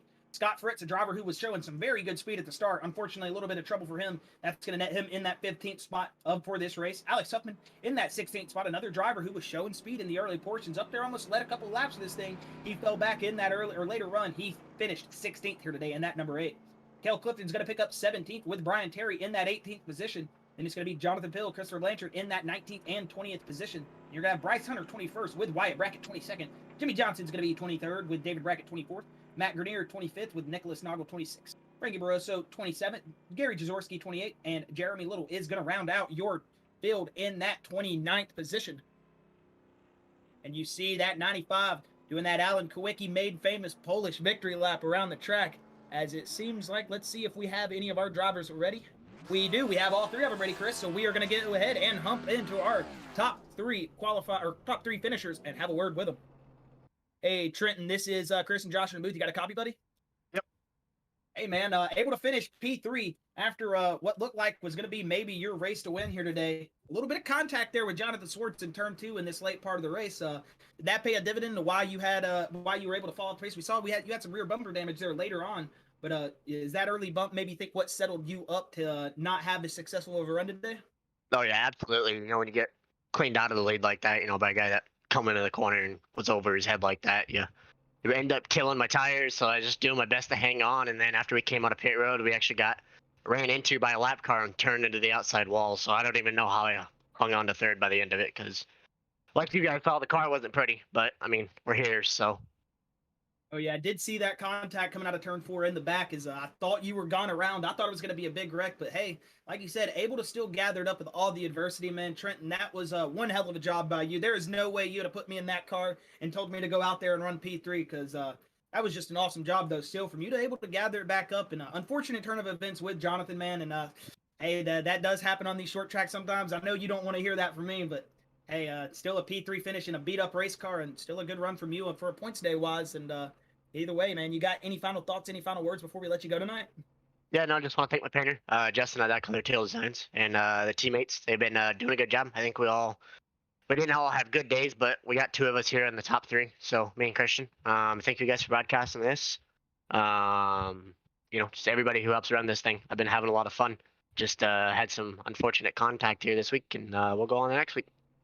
All right, buddy. Well, hey, Trenton, again, congratulations with all the adversity you faced tonight, man. Still able to pick up that final podium position, and still good points day for you and the team. And hopefully we will see you pick it back up next week. And I know you're going to be out there charging even harder next week after this week. So good luck in the rest of your night, man. And hey, we'll be talking to you next week, I'm sure. For sure. Have a good night, boys. All right, you too, Trenton. All right, and that was Trenton Jump. Going to go ahead and have a word with Christian Gomez, your second place finisher. Hey, Christian, this is Christian Josh in the Sim Racing Media booth. You got a copy, buddy? Yeah, 10-4. Hey, man, finishing second, qualified third here. You had a little bit of adversity at the start, fell back a couple positions. But here in the late run, man, you picked it up, and you were moving in that 51 Ford Mustang.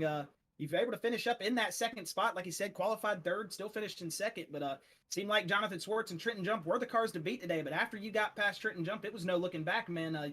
Finished in that second spot. How are you feeling after the race? And what was going through your head once you crossed that line in second? What happened? Yeah, it was a very messy race at the start with the untimely caution. There were drivers that stayed out trying to stretch out fuel. Some guys like me that pitted in. Got really lucky with ironically called the lucky dog. And when the stage caution came out, was able to get back on the lead lap there. Some guys just were not able to get out of that trap. And just was picking them off one by one. Just minding my time here. For real unfortunate what happened to Trent there, my teammate. He looked like he was going to have second secure there, but unfortunately a little tangle up with lap traffic cost him that there. But good podium. First time I've been back here in quite a while, due to missed races and just being short here and there. But overall, just a good race, and very happy with the result today. Hey, second place, nothing to hang your head at. Like you said, first time being back in the podium position in a while. I'm sure it feels good. Know that's going to help that momentum going in that 51 machine. And I know that Ford Mustang is going to be on some rails next week probably, because, hey, picking up a podium, that always is something to pick that head up and make you want to get in there and hard charge some more. But, hey, Christian, good job tonight, buddy, to able to fight through all the adversity. Like you said yourself, came back from that being a lap down and still able to finish second place. That is really good job from you, and some hard racing out there we saw in that 51. A couple times you were looking like you were going to get up there and start running for the lead at some point. You had some speed, so good showing from you and the team tonight. But hey, either way, congratulations on that second place, man. And you got any final thoughts, any final words before we let you go tonight? Yeah, just looking forward for the rest of the season. I'd like to thank Jason and everything he does here in Bluegrass. Color Teal Designs for the, once again, awesome design on the car. And we'll just keep rolling here and get myself out of this little deficit from the missed races and hopefully get ourselves in the playoffs. All right, well, Christian, again, congratulations, buddy. Hopefully we'll be speaking to you next week. And again, congratulations, and have a good rest of your night, man. All right, thank you. Thank you, buddy. All right, and that was Christian Gomez, your second place finisher. Going to go ahead and bring your winner, Jonathan Swartz. I'm sure this man has a lot of words to say right now because he was your winner here tonight. Jonathan Swartz, this is Chris and Josh in the Sim Racing Media booth. Do you have a copy, buddy? Yes, I have a copy. Hey, man. Well, hey, congratulations. Number one, up 17 spots from that original qualifying spot. But I've got a question that's probably weighing on a lot of people's minds right now. What was happened out there in turn 2 with the 46, man? Not saying that it was anything bad. I mean, we know that's short track racing, man. That's how it has to go. But we saw a little bit of contact. Heard you come over the radio and apologize. Just get a little bit of push going there, or just get into the throttle a little bit early. What happened there in turn 2? Yeah, I definitely knew that was gonna be the biggest talking point from the race there. I mean, I started way back in the field after like an EOL at the start. I unfortunately missed the drivers' meeting, and so I started at the back, and it was just a lot of work to claw through the field all the way back. And I think it was like took me like 30 laps to get back into the top 10. And I mean, it was just, I mean, just being able to get past lap traffic. I know how good all these guys are. I mean, like Trenton and I mean, I often see Jimmy up at the front and Christian. I mean, I know how strong all these guys are. So, I mean, just once you get up to the front, you know that you're gonna be so close and pace to everyone. And I feel that what happened basically there was we just started getting a long run, and I was kind of hanging with him. We were kind of pulling a gap on third place. And I felt like he was pushing his tires a bit more. I was managing them a bit better than he was. And once he gave up that inside line, it's like I was able to get alongside him. And like I said, I feel it's just like you're normally approaching that corner like really wide, and so being like one lane tighter, like this, if you take the same speed into the corner, it's just going to push you a bit wider up. And so yeah, I mean, I didn't mean to make contact with him there. I was trying my best to keep it clean.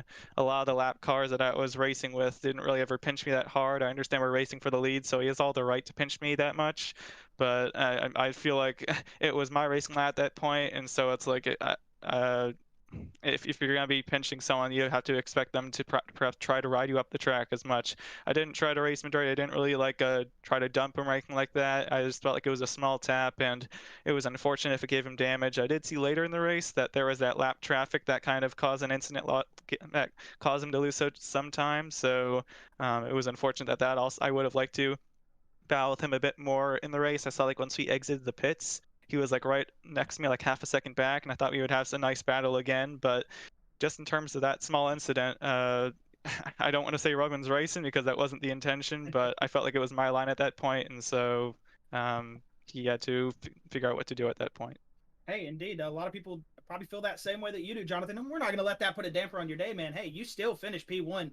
And even if that contact didn't happen, you had a bad, fast race car out there. That hot rod was out there hauling the mail today, man. And you still picked up that second win, your first since the Daytona Road Course. I'm sure it feels good to get that first win of the season on any type of oval, especially here at Dover, a track that is very, very hard to get around. And they don't call it a monster mile for a reason. So, you know, it is one of those tracks that, like you said, you don't want to say Rubbins racing, but those things do kind of happen here on a track like Dover, especially with how small it is. But either way, we're not going to get past that. Just wanted to hear your take on it. But still, man, you had a great race today. And other than that, how was the car feeling once you were out there in that single car run? Because you look like you were just doing a dang good job to come through the field here in these early stages. I mean, the track is just super bumpy, especially on corner exit, and especially out of two, you just get real sideways a lot of times, and you're just scared whether you're going to spin out or you're going to hit the wall. So you're always on knife's edge.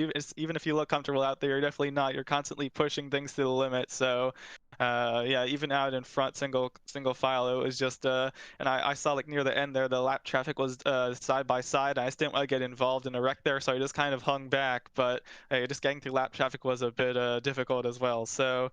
I definitely got to thank all my sponsors, Phoenix 7 Racing and GTR Simulators, RS Button Boxes, and Chris Fail for putting together this awesome livery. And yeah, I hope to continue doing well on some ovals. I was happy that I got the win earlier in the season, but I was still waiting to hopefully finally get a win in oval, and I'm super glad to finally do that. So hope to keep up the momentum throughout the season. Well, hey, man, Jonathan, we're definitely going to be looking out for you now. You have definitely put your name on that short track list for somebody we're going to have to look out for now. Either anything that happened tonight, though, hey, just throw it out the window, man. Going into next week, we are going to see some good racing from you, I'm sure. And hey, again, congratulations on picking up that second win of the season and netting yourself up here, getting some good points today at Dover. And again, congratulations on the win. You got any final thoughts before we let you go, man? Or are you good? I think that's it. And yeah, thank you guys for bringing on a great broadcast. All right. Well, thank you, man. Appreciate the kind words. And yeah, again, congratulations. And don't celebrate too hard, man. All right, buddy. Well, hey, have a good night. And we hopefully will be talking to you here soon, man. Okay. Thank you very much, guys. Thank you, Jonathan. Have a good night, bud. All right, and that was your P1 winner, Jonathan Swartz. You heard it from him. Something that he wasn't trying to do, but hey, a lot of these guys have that mentality. They get down into the corner, they're next to you. They're expecting you to give them just as much room as you give them. So hey, you never know. You got different perspectives from different drivers, and that's what we love to hear in these drivers. Just a lot of passion, a lot of heart for this racing. And hey, that just means it's going to keep building up. It's almost like a book. The farther you get into the story, the better it gets. Well, hey, next week it's only going to get better because we do go to Charlotte for the Cup Series at the Speedway, not the road course. We are running the oval. 200 laps at Charlotte next week. It will be the Truck Series. The Truck Series should be there too, correct?